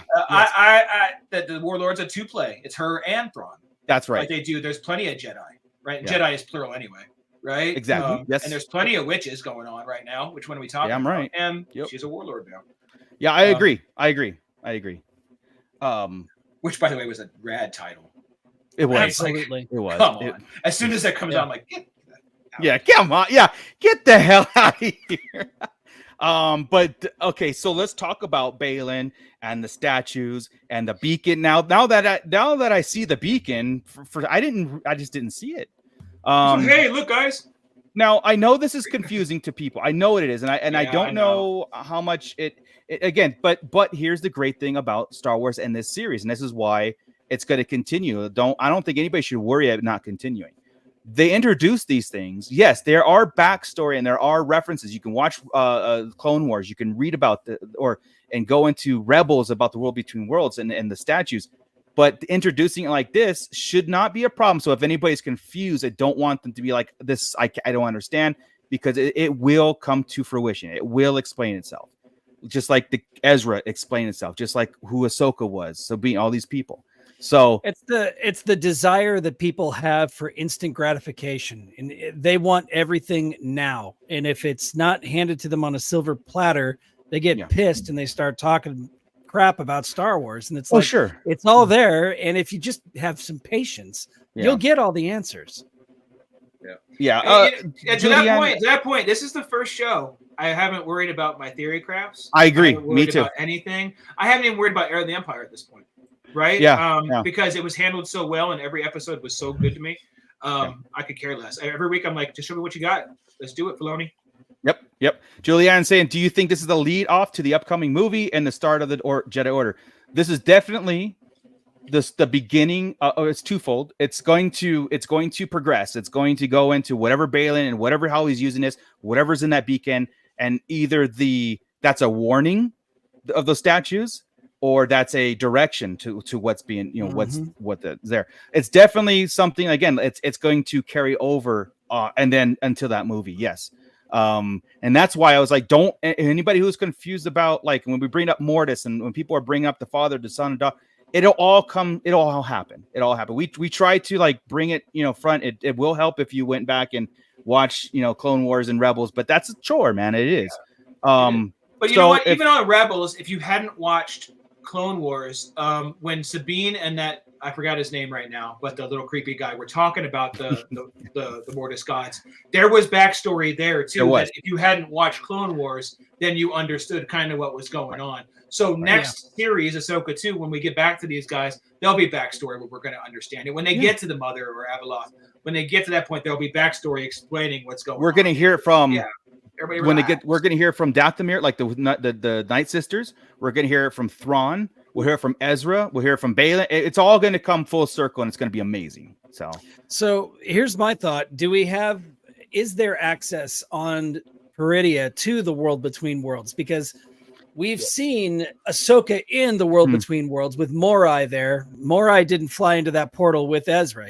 Morai was in the world between worlds. Right. Morai's here on this planet. Morai was on the planet where, Ahsoka, I forget the name of the planet where she fought Morgan the first time, but Morai was there in the woods with her as well. So everywhere Ahsoka is, Morai is there as well. So obviously this is a Force creature that has access to travel from world to world to world. That tells me there's access to the world between worlds on this planet. And they can get back to anywhere, and they can get back to the normal galaxy utilizing it. Yeah. Just spitballing ideas. I mean, and I say that knowing that is the easy way out, and Filoni never really takes the easy way out. So that's a possible solution to our dilemma, right? Well, yeah, that's probably the one that makes most sense too. Especially knowing, okay, so Balin is there. Balin is searching for power. What power is more ultimate than the Force itself, than gaining control of the Force? That's what the Emperor wanted in the Rebels whenever he tried to gain access to the world between worlds. Balin gets access to the world between worlds. He now controls the Force. He could literally end everything. He could put a stop to all wars. He could put a stop to the Emperor before it ever happened. He would have that ultimate control over time, space, power, unlike anything that has ever been seen before. Right. And he gains access to that. That's what I think is his ultimate goal. Right. Now, Gordon brings up this point: you can only exit the world between worlds where you entered, according to Filoni. Okay. Well, that does negate any kind of. Since she's a Mortis god, right? Because we're assuming that's the sister. We've always have, right? The sister is looking over Ahsoka. Maybe that gives her extra play. Maybe the Morai is just manifest itself wherever Ahsoka's at. Maybe not an actual physical. Maybe she's the only one. Nobody else sees it. Right. That's when. Yeah. Just like just like when the loafers were talking to Ezra. Ezra's the only one who could understand them. Or a Force ghost type of thing. Yeah. Something like that. Maybe that's like that, because obviously Yeah. Hey, I want to talk about that for 2 seconds too. Do you guys figure that when we see a Force ghost, they're just in there chatting through a window in the world between worlds? Is that how we're at now? Yeah. Is that kind of what I'm believing? Yeah. They're just channel surfing. You're like, oh, here I gotta go talk to Ahsoka. We kind of got that in the book. What was that? A Certain Point of View. Whenever Obi-Wan was seeing his life through time, he was in the Force and he could look through different times and see himself at different ages. It's like I said, channel surfing. They're going through all the replaying out the history of time, and time doesn't matter to them anymore, and all sorts. It's just really, really cool. Now imagine if Balin gained access to that and could control that and could reach through time and do things, utilize it. Because yes, Gordon says Filoni said that probably, I don't know when Filoni said that, but things also they adjust and they adapt over time whenever you write them. I mean, it could, but change. It's also probably Filoni's way of saying like this was a tool not to be like we talked about, like time travel and stuff like that. He probably said that as a rule of thumb, saying, look, these are the rules that I set forth, and like you can only exit where you enter, because if you can't, then you obviously can go through whatever the Ahsoka could travel back and do all those things, and he probably didn't want it to be used that way. The lights, the lights, but he also had Palpatine trying to get in there for the yes, purpose he had. I was talking about. He had Palpatine doing that, and I mean, I know Ezra didn't walk through the portal, but he did reach through the portal. His hand came through the portal, grabbed the back of Ahsoka's shirt, and pulled her through. Right. So he could have There's that too. through that portal. There's no clear explanation of it. Exactly, and that's my point. You know, if Baylan gains access to this ultimate power, what other power could there possibly be that's as strong as gaining the power over the Force as a whole? Right. What if right? I do dig that, but since they did that with Palpatine already. I still think it's just that Abeloth is the power. She's the one they've kept trapped there. Yeah. She's the one, but because remember, her purpose in life was to bring balance between the son and the daughter, the light and the dark. So when he talks about the Jedi fall, the Empire rises, that's light and dark, because the Empire is always run by a Sith or someone, right? So it's light and dark. If he's thinking if he can stop all this, he might know not the Abeloth but the mother stuff. And he's thinking from the stories that he can bring the mother out. The mother is calling to him. The mother is saying she can help. Okay. The mother is saying this. And he's there, and I'm going to release the mother, and she can bring balance, and she can stop this. It can just be the Force, no light and dark, just total balance. And would you see that cool option? Only because I don't think he would replay if Palpatine couldn't get access to it, is he going to let Baylan? Do you think those, Chris, that balance is total destruction where it just exists? Like that is a sense of balance. I don't know if he knows that, but I think that's what. Yeah, I don't know if he knows that, but Abeloth would. Yeah, right. Like if his thing is like, I'm not going to have a balance that can be manipulated. What if we just have nothing existing and the Force is just sitting there in plain air or just existing? That's a balance. That is and that's his ideology. And if he's set out to destroy the world between worlds where all this takes, like if the Force resides, like I'm going to destroy it, which can destroy the power over it. Yeah, it could destroy time and space altogether because the Force is in everything. I think that is a huge threat, and I think that would be amazing to explore. You know, post. We have 3 really cool ideas here, and it won't be any of them. It'll be something like I'm just going to unleash a monster on the world. Ernie, you're quiet. That's our 4th one. Come on. What if Carson Teva? Is going through and saving everything. No. He has hints of, he said, the beginning and stuff like that, and talking about power. We don't know what this planet holds. I mean, we had the Night Sisters there and their stuff, and so that was why were they there, and why did Thrawn be the one to help them get off of here if they're so powerful and everything they have? Then we see their statues. There was also the hint of the tower that they're at is from the ones from the beginning that were mentioned from the video game of the what's it called? The Zepho. Right, that are there as well too. Zepho, so what if this is all a place of everything, and that can coincide to the beginning of what he's talking about? What if he's trying to make a difference? The only weird part is so is that just an Easter egg on his arm? But why did he have the list of all of our characters? So I don't see that as much as an Easter egg though. But they know that everybody checks that though. But they said Chewie. They said Chewie on it. Oh yeah, just to give context. No, it said Han. Baylan has a I just want to get everybody up to speed. The fact that it said the word Chewie, who calls him Chewie besides Han and Luke? Han. Well, the last one is Ben. It said Ben Solo. But I'm also not good. Yeah, that's his name, Ben. Right? Yeah, no, I'm saying if you're gonna take it like to try and tie it in. No, I'm saying, but Chewbacca would be the name, not Chewie. Yeah. Not you know what I mean. Chewie is a pet name. Nobody's gonna put Chewie on a bounty puck. Just to give context, the people were talking about. Baylan has a something on his gauntlet and has a data pad, and it's got Arabesh on it, and somebody translated it. It was the Skywalker lineage on his wrist, but with the droids too. Yeah, and a lot of people are saying that's just an Easter egg, or some people are trying to put it into canon. Who knows? If like the whole again, you can get into it with the Chosen One theory and how the father chose Anakin, and if the Skywalker lineage, like if Baylan wants to manipulate the world between worlds to destroy the Skywalker lineage from starting, there's there's the 4th one. There you go. Hey, back to the planet though. I like where this is going because this could be the planet where the Force started. And I mean, like on our planet, right? We always take the problem with Star Wars is everything is one environment, one people, one everything, right? Yeah. This is just everything. a planet of Force people that became different sects. So it's got everything, the Jedi, the Mortis gods. You're going to start with those probably first. You know, you're going to have the witches of Dathomir or the Night Sisters. Everybody that has like a Force sensitive group, all just spread out with statues of each other. I think that's cool. I'm in with that. Like well, like I said, in the credits, everything converges to Peridia, and it's like that could be not just the space whales; it could be reverse everything we know of Star Wars. Like Peridia is the ground zero of everything, and in reverse. Right. So like when we get season 2, it's the reverse of that. Exactly.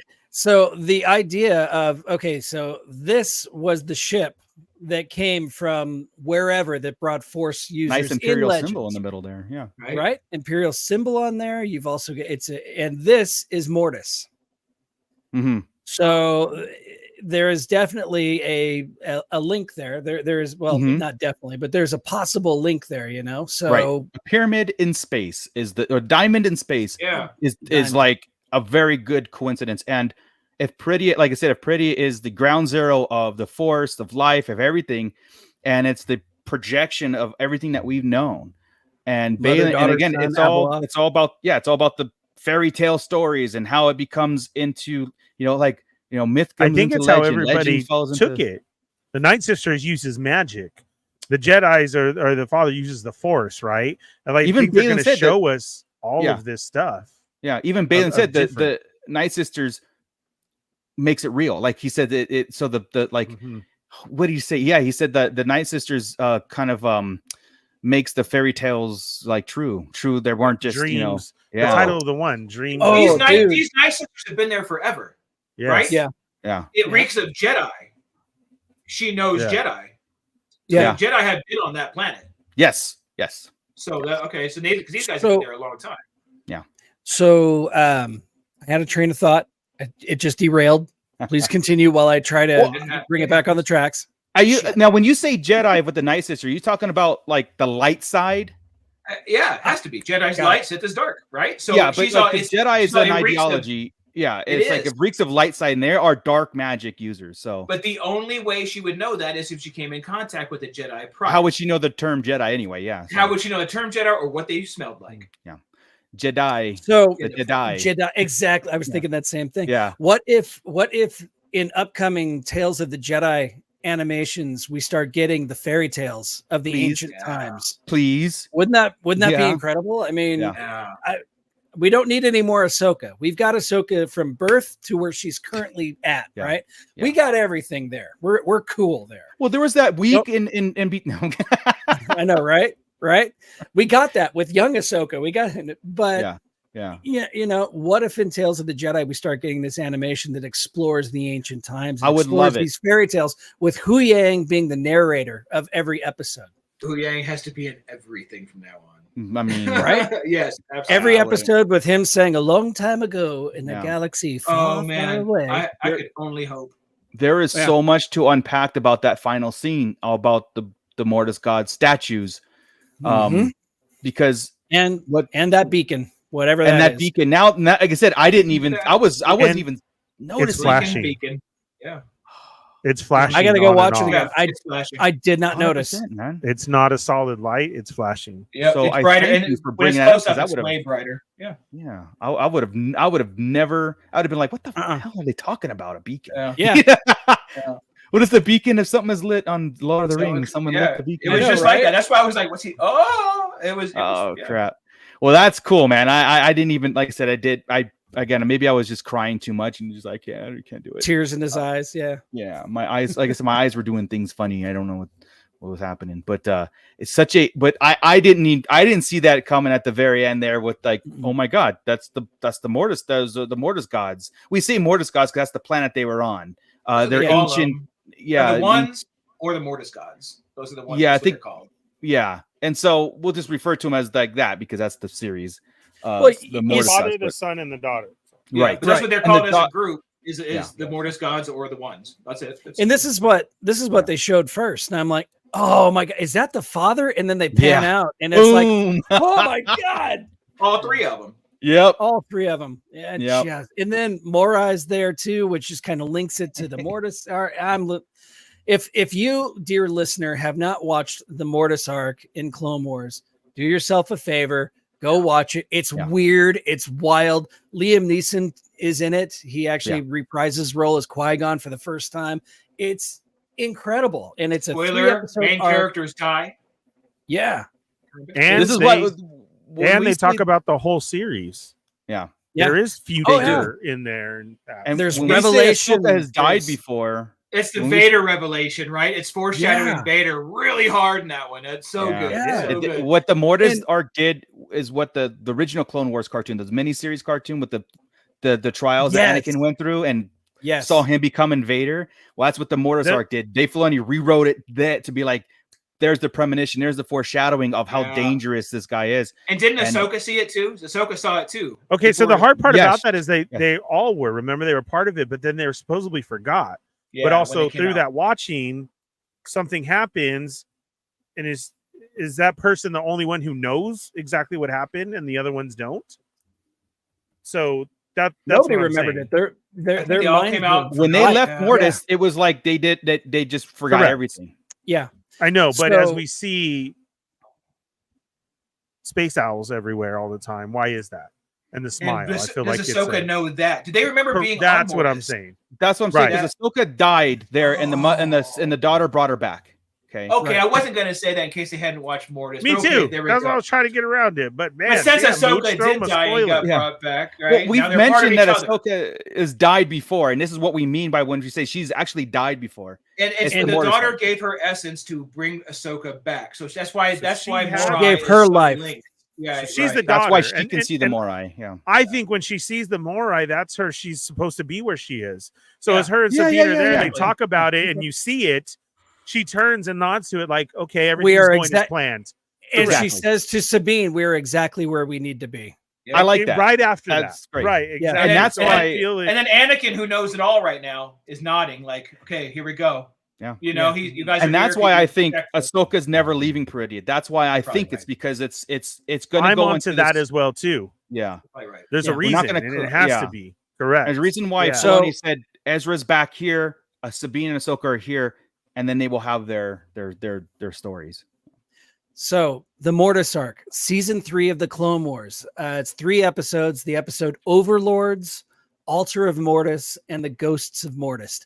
That's your 3-episode arc right there. It is incredible. At the end of it, it's the first time that you see Ahsoka becoming a more mature character after that. After her rebirth, everything gets just that much more serious in the series and with her character. Yeah. And she starts maturing, and it's just from that moment on, the stories are incredible. Yeah. Except for the one where the droids are in the desert planet with the weird little frog guy that lives inside of an R5 unit. That's just stupid. And for some reason, it's George Lucas's favorite episodes. I love that episode, and I love the Mace Windu Jar Jar episode. Well, I do now that I just totally blocked it out. That now I gotta watch it again. Now it's got a real connection. I gotta watch it again. Hey, so. Okay, before the series happened and we understood it was a different galaxy, we had talked about the rumor was this show would take place in new space, which makes sense. This is new space, right? Yeah. They've never been for us. Not wrong. Yeah. Skeleton Crew is supposed to take place in new space. Is that somehow going to get here? Because I would think, hey, now we got a bunch of kids. We don't know what's going on. It's led by a Jedi. Yeah. We do know that, right?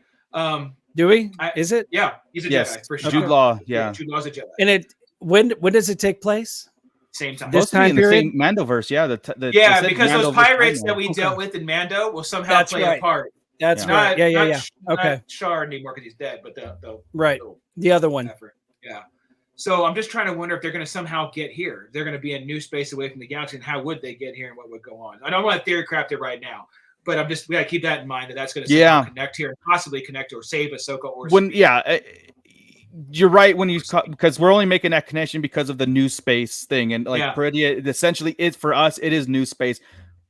It is explored space though. The new space was supposed to be like non-explored, right? Like just it's not explored by any. How's it explored? Well, they have. I mean, people are there and they. I mean.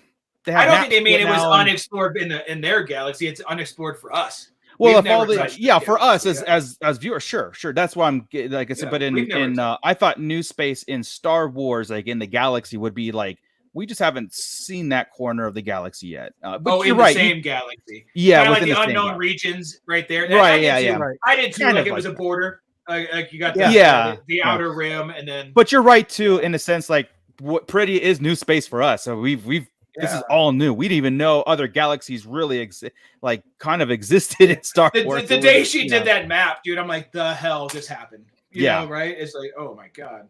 Yeah. For sure. Yeah. So yeah, guys. So like again, like huge revelation. Just what Balin and Scum is going after. Now, I know a lot of talk has been about Ray Stevenson himself. Balin, his character obviously did not. It's not finished. You know the character and stuff, and how as fans, like as a fan's point of view, not a Disney point of view, how should they move on with Balin? Like you want to treat everything with respect. We got it, but also same time, the story is and it's something that moves on. The show must too. go on. The show must go on, as they say. If I die tonight, they'll have a new director of sales tomorrow. Right. The show goes on. Unfortunately, right? Balin unfortunately, yes. We've been able to watch his work.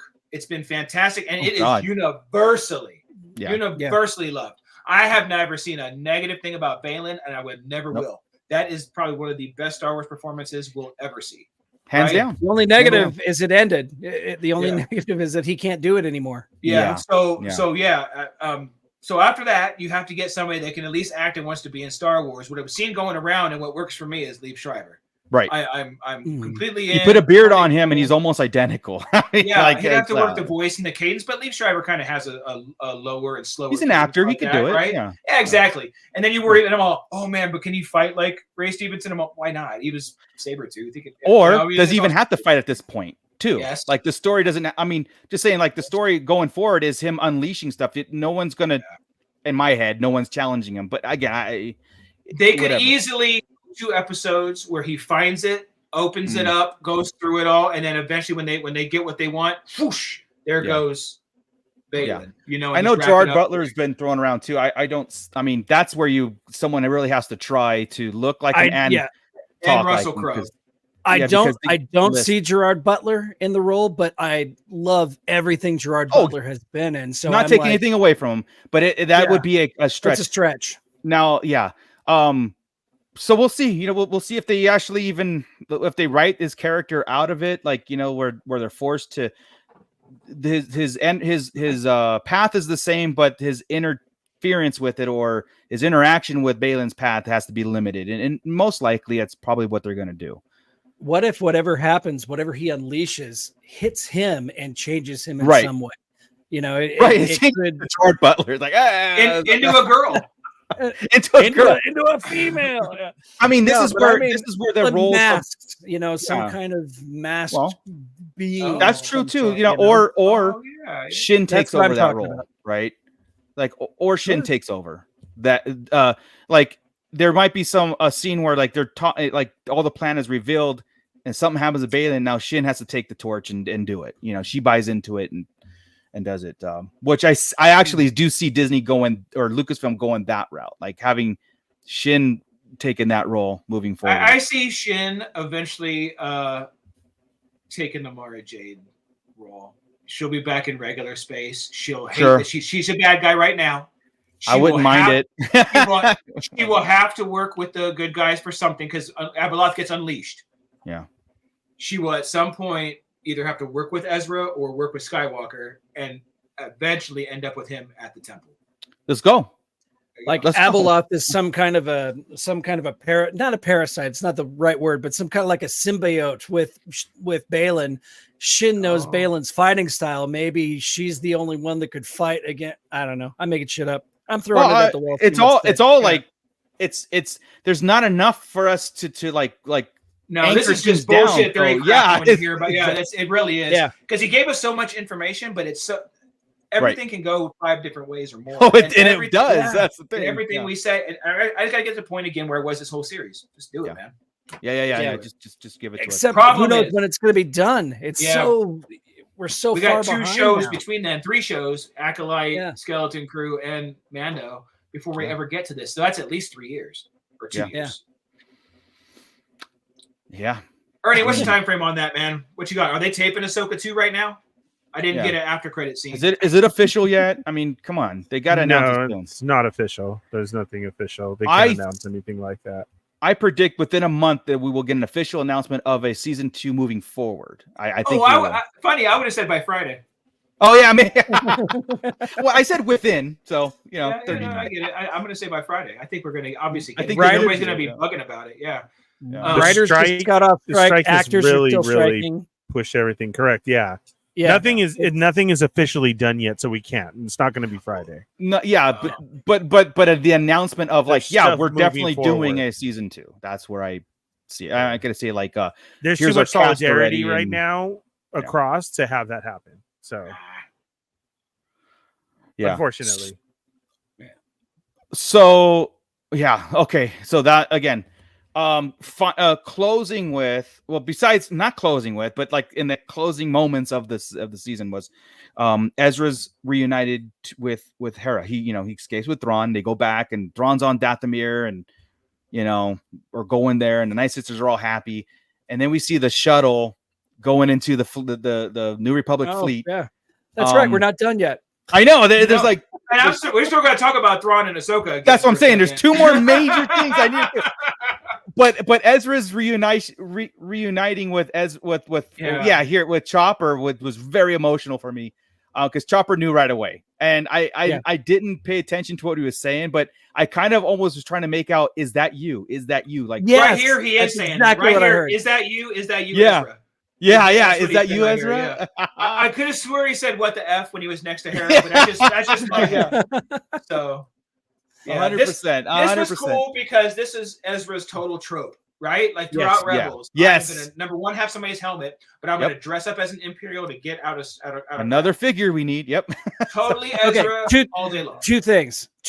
Yes, it is Ezra's trope, but it was a serious dick move to come off of an Imperial shuttle in an Imperial Stormtrooper outfit, fully helmeted into a New Republic station. Yeah, that was a dick. He's lucky. Why keep the ruse when you're being escorted by A-wings, right? I do appreciate you said that because that's another problem with this episode, right? Because how do you get up to the number one? How do you know where the the fleet is? Because you've been gone for 12 years. Yeah, you've been gone. How did you just come up on it? The Imperials don't have maps to it in that shuttle. That ship's been gone for 12 years. That ship that he is on right there has been on a New Republic frigate. Maybe I can headcanon this, man. Maybe there's some kind of beacon. I don't know.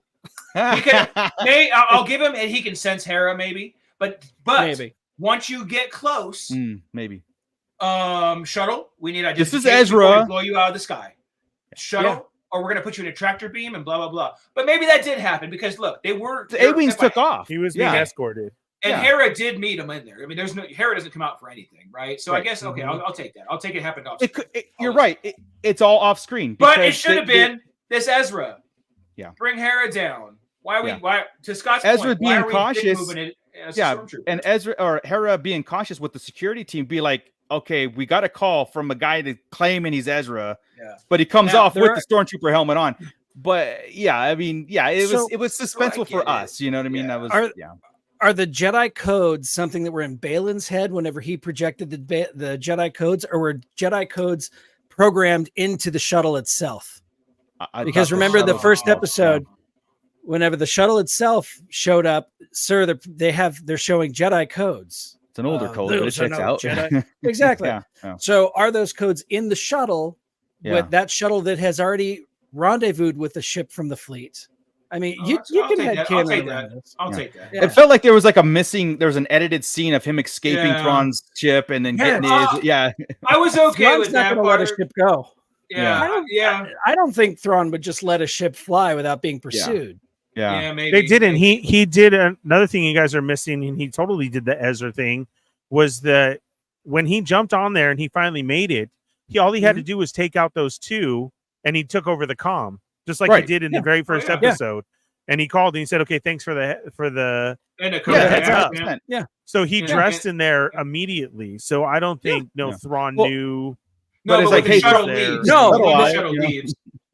When the shuttle left, why would Thrawn just let a random shuttle leave his cargo hold without To save after. ammo, just like in a certain point of view. You just There we let go. it go, Hold your fire. man. There's no signs of Let life. it go. Yeah. Like I said, I felt like there was there was an Now, edited scene yes. there of him. Yeah. The complaint Yeah. on this episode, on this part, on this scene, and I don't agree with this. I'll explain why. Is that after 12 years of these two seeing each other, we didn't get to see them embrace the hug again, like the Chewie Leia hug. Oh, People were yeah. mad about this. However, I'm completely cool with it because this is 12 years absence and something bad just happened.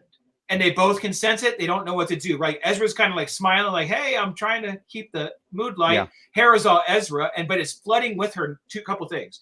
Yes. Thrawn is obviously alive too, and he's coming, right? And where the hell are Hera and Sabine? I lost them. Correct. So I You're got not one, I with lost them. two. You're on another Right? ship, and you're in stormtrooper gear. So do we hug? Do we do anything? It's a moment of indecision because they don't know what's happening. There's obviously happy to see Ezra. He's like happy to see her. disbelief. It's all So as they're coming close, I don't want to see the hug because if you get that hug, then we have to have the conversation, right. right? You No, can't just I leave thought it on a was hug. good. I thought I thought it it was perfect. As how they're it and the coming cut emotion away. on her face. Yeah, the emotion Hera on her was face like was going to incredible. break down, and I'm It's sitting like there happy dad. It was Yeah. fantastic. Yeah, That it was really good. good. Yeah. and having Chopper do that basically the embrace for us, and then him Yeah. looking to Hera, and then her almost break it down. That was a great cut. I thought it was great. I didn't need that. Yeah, you're right. Yeah. Then there's a conversation to be had. Cut it because you know they're going to have that convo. You know that's going to happen. Yeah, so it's just a great, like, the reunion and everything, is going to be fantastic, man. Like it was good. It was good. So the last one of touch the is best- Thrawn and Ahsoka. The best cross dialogue when Thrawn is about to to jump, he says, "Open the comms." Oh wait, Open here, the let me comms. start with this one. Yes, dude. What a Hype cool is- shot. Yeah, Yes, yeah. it is a cool shot, dude. But yeah, when Thrawn said, "Open the comm," Yeah. and Yeah. he gives the speech, and it's cutting to Sabine, it's cutting to Ahsoka, it's cutting back to Thrawn, and his thing with him saying, "I knew your master," and he said it'd be better to keep a Ronin like you basically stay here because I know what you could become. Yep. Right? Like, no one wonders just how similar you might become, and that hurt Ahsoka. That Yeah. got to her, and him saying, I'm gonna leave you here. Maybe it's good that you're here because you even know what you could become," kind of like that head game. Yeah. And then the long live the Empire, and then boom, Oh, dude. gone. But That whole bit. was I just- love it, man. Yeah. This is what makes Thrawn and makes him a threat, Yeah. and yeah. There As was she's another chasing- one too. Yeah, it didn't feel a threat at that point. He's like, F it, we're done. Yeah. I loved it. Yep. I loved it so much. So Yep. good. Oh man. And when this ship takes off into hyperspace, Yeah. Oh, So oh, good. beautiful, dude. Yeah. So good. I was sitting there going like, okay, they're gonna, get pulled into the hyperspace behind them. They're gonna make it somewhere, whatever, and then just stopped. And Sabine and Ahsoka just sighed and be like, shit, we're trapped. Like, oh my god, like Thrawn escaped. We're stuck here, Yeah. And that speech with the music going behind it, and like I said, Oh. that cutting and Thrawn's speech to her, I was like, how can look, we're fans. We've been loving this our whole lives. But how can Star Wars get any better? Well, here you go. Like, this is why I say, like, this series gave us so many great moments that are perfect 10s, like 10 out of 10 moments, shots. That speech, Thrawn at the beginning with the TIE fighters running. It's just like there's so many cool wallpaper posters of the series that we can put up, Yeah, man. Yeah. I And mean, uh, I sent yeah, you 55 screenshots today. yeah, Yes, you did. Yes, Every you did. minute was God awesome. damn it. Oh my god. This is where a Ronin such as you belongs. Oh my god, that is perfect to throw in Ahsoka's face. And this whole arc of you are what your masters passed down to you. That inner turmoil of every Jedi and all that stuff. And it took Thrawn 2 seconds to realize that and to utilize that against her. I don't think that she took that like, oh, maybe I don't think she took it at that. As like she's like, I'm not that side of my master. Yeah. I don't think she took it more as a hit that you're talking crap about my master. And that's why the And Anakin's you Force Ghost knew. came up. Yeah. Like, oh, people Yeah. knew. I'm so sorry, guys. I have to go. I have to go pick up the kid from work. Okay, man. I'm over Ernie, my time. thank you. This was a great episode, though, and I loved it. And Yes, it will sir. continue the talk next week, I'm sure. Yeah. Oh yeah. This ain't stopping. All week. I apologize. I'm so sorry. I just no got problem. The text, though. Well, good night. Thanks, I love man. you. All right. Bye. Love you guys. Bye. Bye, Ernie. He's ghosting us. This is where I felt Anakin appeared to her for that reason that Ahsoka realized, like, I can take everything that my master was, but not that side of it. Because even that World Between World episode where she tried to bring it up, and he's like, "You had to bring that up." Or is that what this is about? Oh, yeah, I yeah, love like that part. I love it. He's like, "Why are you bringing shit up right now?" Yeah, we're being friendly. I'm trying to help you. You got to bring up you killing kids. And the Ahsoka weight lifted off her shoulders, realizing, like, I don't have to become of Darth Vader. I don't have to do this. I'm in control of this destiny, but I'm going to utilize all my master's teachings, the ones that they're helping, and we can let go of this dark past, and then she can pass it on to her Padawan, because I think that was conflicted with her too. So there's a lot of that character growth. It's called Ahsoka for a reason, right? It's Hey, real quick on the Anakin ghost, I find it funny. When the first time we saw Anakin on the tease on the after video, right, on the whatever episode it was for, he looked really smooth and kind of trashy, right? Yeah. Uh-huh. Then the episode in the World Between Worlds was phenomenal. Like every piece of Anakin was so perfect. Then the hologram was perfect, but then this one, for some reason, in motion, backslid. Yeah, exactly, dude. They filmed it the same day. Yeah, as I was going to say, the same dude was in charge of the first and last shot. Somebody else had all the shots. It was a little off. Yeah, it was. Yeah, looks a little fake. Yeah. But he's a ghost. Take it. Yeah, I thought that was cool. I did. Yeah. So we got Anakin in every freaking iteration we could get him. Right? Yes. Old hologram. The bingo card is full. It really was, dude. It was Anakin through and through. Even as Vader. We got Anakin every which way, man. That's Red Saber Anakin. Yeah, like when we started this podcast years ago, when we were talking about the Rise of Skywalker and the lead up to it, and I was like, there's something blaringly missing here. Anakin, his story, his thing going forward. We thought Kylo was going to, like, holding the Vader helmet. It was gonna be this big thing, this big arc, and this thing, whatever. And they didn't utilize it. Not even Vader. They didn't utilize any of it. And this is why I'm like, this is probably why I'm checking Ahsoka at the top of the list here for all Disney Plus shows, because they're utilizing what the initial 6 movies were all about. You know what I mean? And it's going to his teachings now. How much different would the sequels have been if they had just used Force Ghost Anakin a little bit? Like with Luke, to help talk him through some stuff, right? Personally, for me, because it's a big circle, and you cannot have another 9 movies with the children without the Anakin influence, and it wasn't done. It was just gone. Yeah. And so having those little moments would have been a big impact. Would have been our talk would have been, again, it might have still veered negative, but it could have been like more impactful. Like, geez, okay, Luke did this because, like, if Luke had that conflict of his father, like, I'm going to become my father if I continue this path, that would have been a reason for him to go into exile. Not because Ben destroyed his whatever and this what happened. Okay. And that might have been that. How come all these years I've never thought about Luke being worried when he pulled that saber up? Not about that he's turning into his father. Physically, that he could be potentially Vader. And we're getting Ahsoka's story of what. Yeah, like 23. Ahsoka's story is what Luke's story should have been. You know what I mean? Oh yeah. Oh, dude, this whole thing, the Rebels crew and Ahsoka is absolutely just one for one taking the place of the original crew and putting them now. That's all it is. Yeah, it's awesome. I'm cool. I'm here for it. And you know what? It's working. That's the whole thing. It's like I could say that about Luke, but it's working. It's working here. Except for the Sabine part, because it's like Lando all of a sudden using the Force, or Han. Yeah, I don't want that. I don't want that. I don't want. Han needs his blaster. Yeah, you know. Again, or Lando cheating at Sabak with pulling a card out with the Force. I don't need that. I would have laughed my ass off if Ezra threw that saber to Sabine. She's like, I would have loved it too. I think the running joke would have made me happier. But I mean, I was, like I said, nothing would have changed other than he would have made that leap by himself. You know what I mean? So it's like, But none of us were surprised. We knew it was coming. They've been foreshadowing You it. couldn't since do it episode 3 one, times in a so- row. Yeah. Exactly. Yeah. Exactly. Oh well. All right, guys. So have you guys? I'm sorry. No. Please.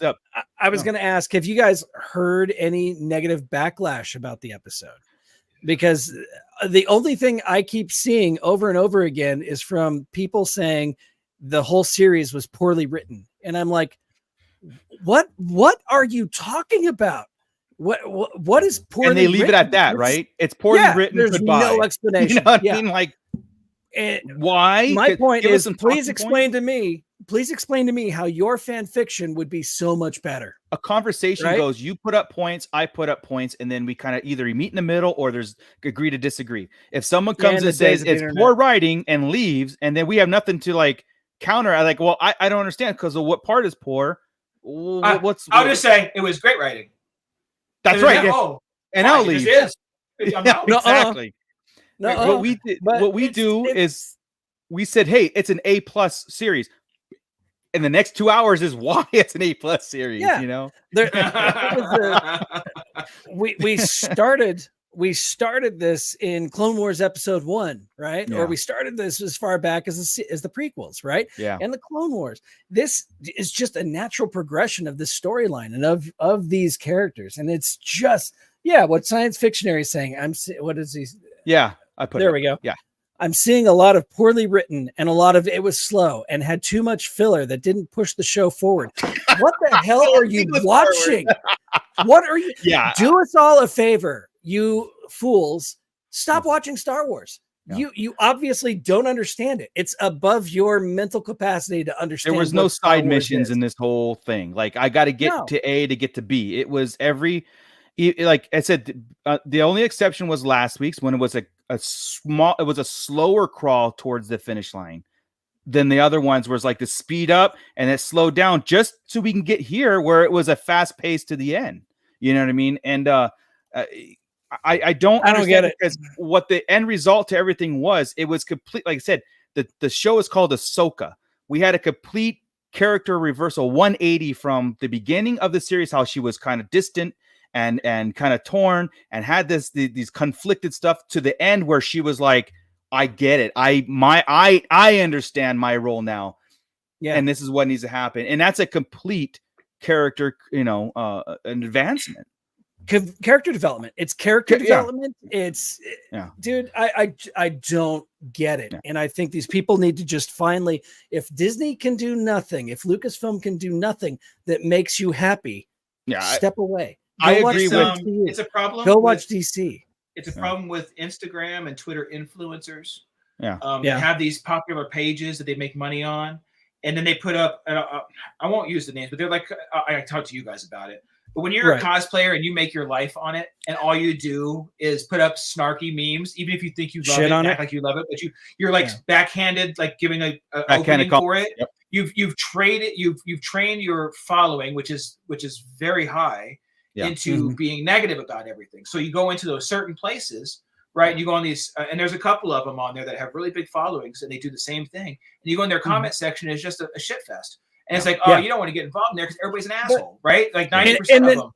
Yeah. And then I visit our Shadow Council member, all Star Wars fans. I am on his page all the time because he posts interesting stuff. He posts positive stuff. It's a great page to look at all of his stuff, right? Yes. But the comment section, you can tell they're just attacking constantly. And it's like, just walk away, and it's not just on those particular, those are bleeding over into other people's comment sections. And it's it's gross, man. If Ahsoka episodes 1 through 8 did anything, if this cannot make you interested in Star Wars or talk about Star Wars and so many levels, there's nothing that will. And we know this. Our pit knows this. That's why we have fun talking about Star Wars. Yes, we will bring up some of the banter that's out there because it's sometimes it's hard for us to comprehend. Like I don't understand how, if this can't do it, I don't know what to tell you. You know what I mean? Yeah. There's not, like, if you brought up Kenobi, sure, we could talk about Kenobi and how it's 50-50 there. We could pick it apart. But Ahsoka, I mean, for God's sake, it's Star Wars at the purest form of Star Wars. It's more Star Wars than Star Wars. If it was a movie, it's number 3 on my list. Hands down. Yeah. It'd be tough to put that on number 3. Empire, Revenge, Ahsoka, A New Hope. Yeah. Well, Revenge or Return? I like to Return. I like Return of the Jedi way too much. Way too much. I love Return, but I'll be my 4. Return might be in the 5 now. Yeah. We'll say this is like if it beats, it's like by a hair. You know what I mean? It's a hair above, right? It's like it could be interchangeable. That's how I'd be. How about that? It's a living document. 5 are interchangeable, but right now Ahsoka's. Our lists are living documents. Yeah. What Mando Mike says here: criticism is needed. Otherwise, you have a handful of lies. I agree, but there's a difference between criticism and what is currently happening in the world of the internet. Please. I was just gonna say, let me ask you this: in the last 2 hours, was there a handful of lies? There was no criticism that very as far as like nitpicking a certain thing here. That's not criticizing the entire series, but what we presented and what we talked about, was there lies in that with that? Because we didn't take criticism and make them truth. You know what I mean? So I constructive criticism is dialogue. Like constructive criticism is dialogue. Like I didn't like Chris was talking about Sabine's role. He didn't say ruin Star Wars for him. He had a legit constructive criticism about her character, but he also took it and go, this is what happened, this is canon, and this is the stuff that moves forward, and what's the repercussions going backwards and forward. Now criticism in the sense of bashing is I don't like it, move, like if Chris said I don't like Sabine's character, why? I just don't like it. Arms folded, that's different. Head turned, that's different. No acceptance whatsoever. That's science fictionary. Yes, this seems to be that many people don't know the difference between critique and criticism. Exactly. And I'll bring up Mando Mike's comment earlier that he thought the fight in the garden, Japanese style garden, was better than the sword fight. But legitimately, that's his feeling. He felt that was a better fight than this one. There's nothing. I don't think he does. I think he's just douching on Ahsoka. Could be, but at the same time, probably it is Mando Mike after all. But you're allowed to have an opinion on these things. You are. My opinion. I am not a fan of Attack of the Clones. These gentlemen know that, right? Do I shit on it every 10 seconds? No, maybe more like every once a week, maybe. But I don't. Well, the problem is when we explain to you why you're wrong, you still don't accept it. It's not like you're so. Well, you kind of don't prequel, right? You don't. But. It's like you don't make it so angry, like you hate it so much, and you're gonna just tear it down. And my whole childhood is ruined because of Attack of the Clones. No, because you know what, the Clone Wars and what came from the Clone Wars really helped me accept what came before in the prequels, and it helped me move forward. And I'm like, okay, because there was a period in time where I'm like, I can't with this. Sure. With all the additional stuff that came out that really built up the lore and built up the story, the adventures that were there that actually made Anakin's turn make sense. The story as a whole became so epic that I can't deny it, man. Well, even Attack of the Clones, I can watch it and put it in its place, and I know what's coming next. This is incredible, Yeah. I know Julianne. Yeah, you're 100%. I know Julianne Fernie is saying, basically when people expect and run with rumors, and sometimes we've done that with Last Jedi and stuff, when our theories become more important than what we're being presented, like this has to happen, and when it doesn't, when it veers off to like the left field, then we get pissed off about that aspects of it. That's probably why I enjoyed this so much, dude. Yeah. And because you did, like I said, theory craft it. What I try to do, and I hope it comes off the way that I'm talking about constructive criticism, is how I talk about the sequels and how I try to make everything make sense to that. Because again, I've always said a bookend it with, it happened, I can't change them. What I do is go, this happened because we have this in the sequels. I'm trying to connect the dots. So in my mind, that like these things, make more sense to me. I never said that I don't sequel and that I just don't. I've always said I don't watch it because I don't like them. But I never deny that they happened, ever. Like I never said this didn't happen, therefore we could do whatever we want in this sandbox with the Mandalorian and Ahsoka. And So- you're also not on social media on everybody's No, I Twitter, never- Twitter, Instagram posts saying, Yeah. fuck Disney, this sucks, Kathleen Kennedy sucks, she should be fired, blah, blah, blah, blah, blah. You're not what doing happened that. to You are Leslie not that Halen guy. being fired and Kathleen Kennedy being fired? I thought they were gone.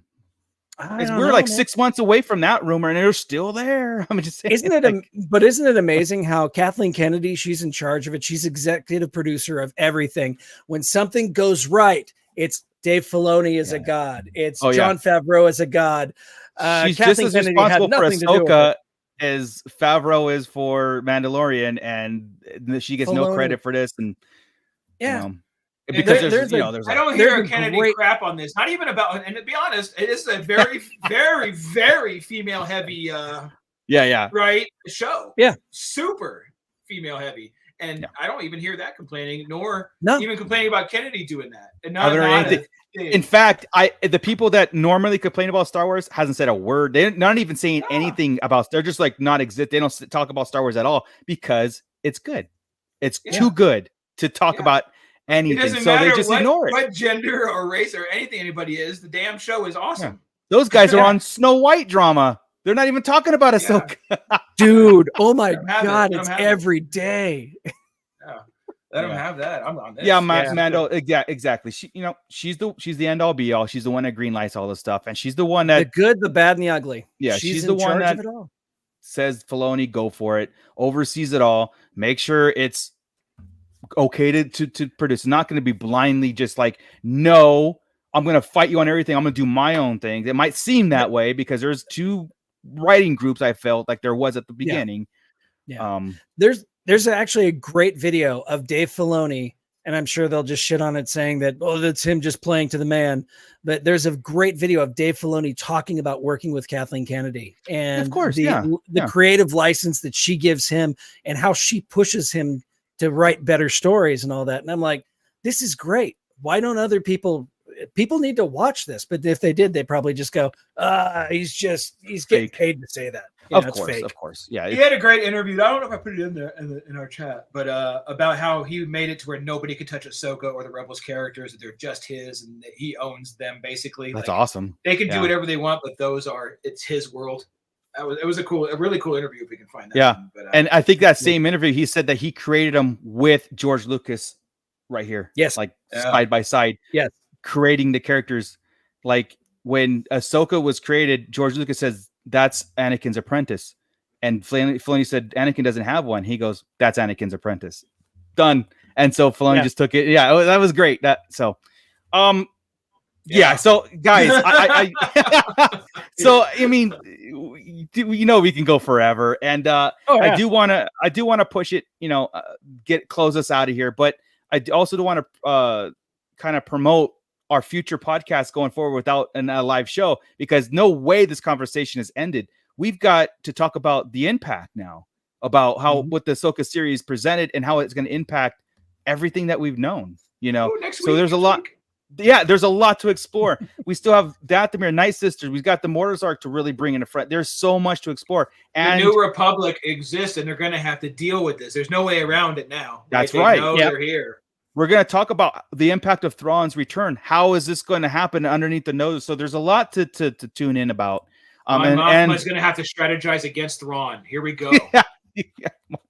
They're doomed. Just let him take over. It's okay. Yeah. We won't stop it. We can't do anything. We just don't have the manpower. Yeah, exactly. So again, a lot of exciting times. A lot of times, sometimes when we get a series and it ends, we're like searching. Okay, what do we talk about next week? But I feel like this is going to be something that's we're gonna be talking about things solid, because again, that bit of news of a beacon to me was like, holy crap! Everything I knew just threw it out the window, and it broke here. I didn't see it. You didn't see it. I didn't see it, man. So I didn't see it. I gotta go watch it. Now my mind is blown. Yeah. I took a screenshot of it. Thank you, Chris. 100%. It was like, oh, yay. Because I was like, what's he just stared at? Something's got to be under the mountain. Something's got beacon. What the hell? I have a good TV too. I didn't see a beacon. Right? 4K TV. I've got it on maximum resolution. It did not. It doesn't show well through tears. That's all. That's true. When it's everything gets cloudy and everything. So, but yeah, guys. So All right. again, well, thank you very much. I'll have Scott kick us out of here. Huh? So you said thank you to the crew. I was just thanking you, welcoming you. Oh yeah. I was just being dumb. Thank you, Pitt, for sticking in there with us this whole time. You guys were awesome again, like always. Thank you guys for Julianne, Fernie, and Gordon, also for the super chats. Much appreciated. Absolutely. So maybe one day we'll afford to get Joey back on the show. I don't know, but we'll see. But we'll see. I thought he took the day. Joey wasn't on today. The show. I thought he was on. I got a text from him about his computer, but yeah, he supposedly took the day off of work to come to the podcast. Oh man, just to be on the podcast. And if his boss watches, no, he didn't. He was just making that up. He obviously because he was very sick today. Yeah. Exactly. All right. Well, all right. But again, I just wanted to just close on that. Chris, Scott, I'll see you guys next week. We'll see each other in the chats. Scott, take it away. You got it.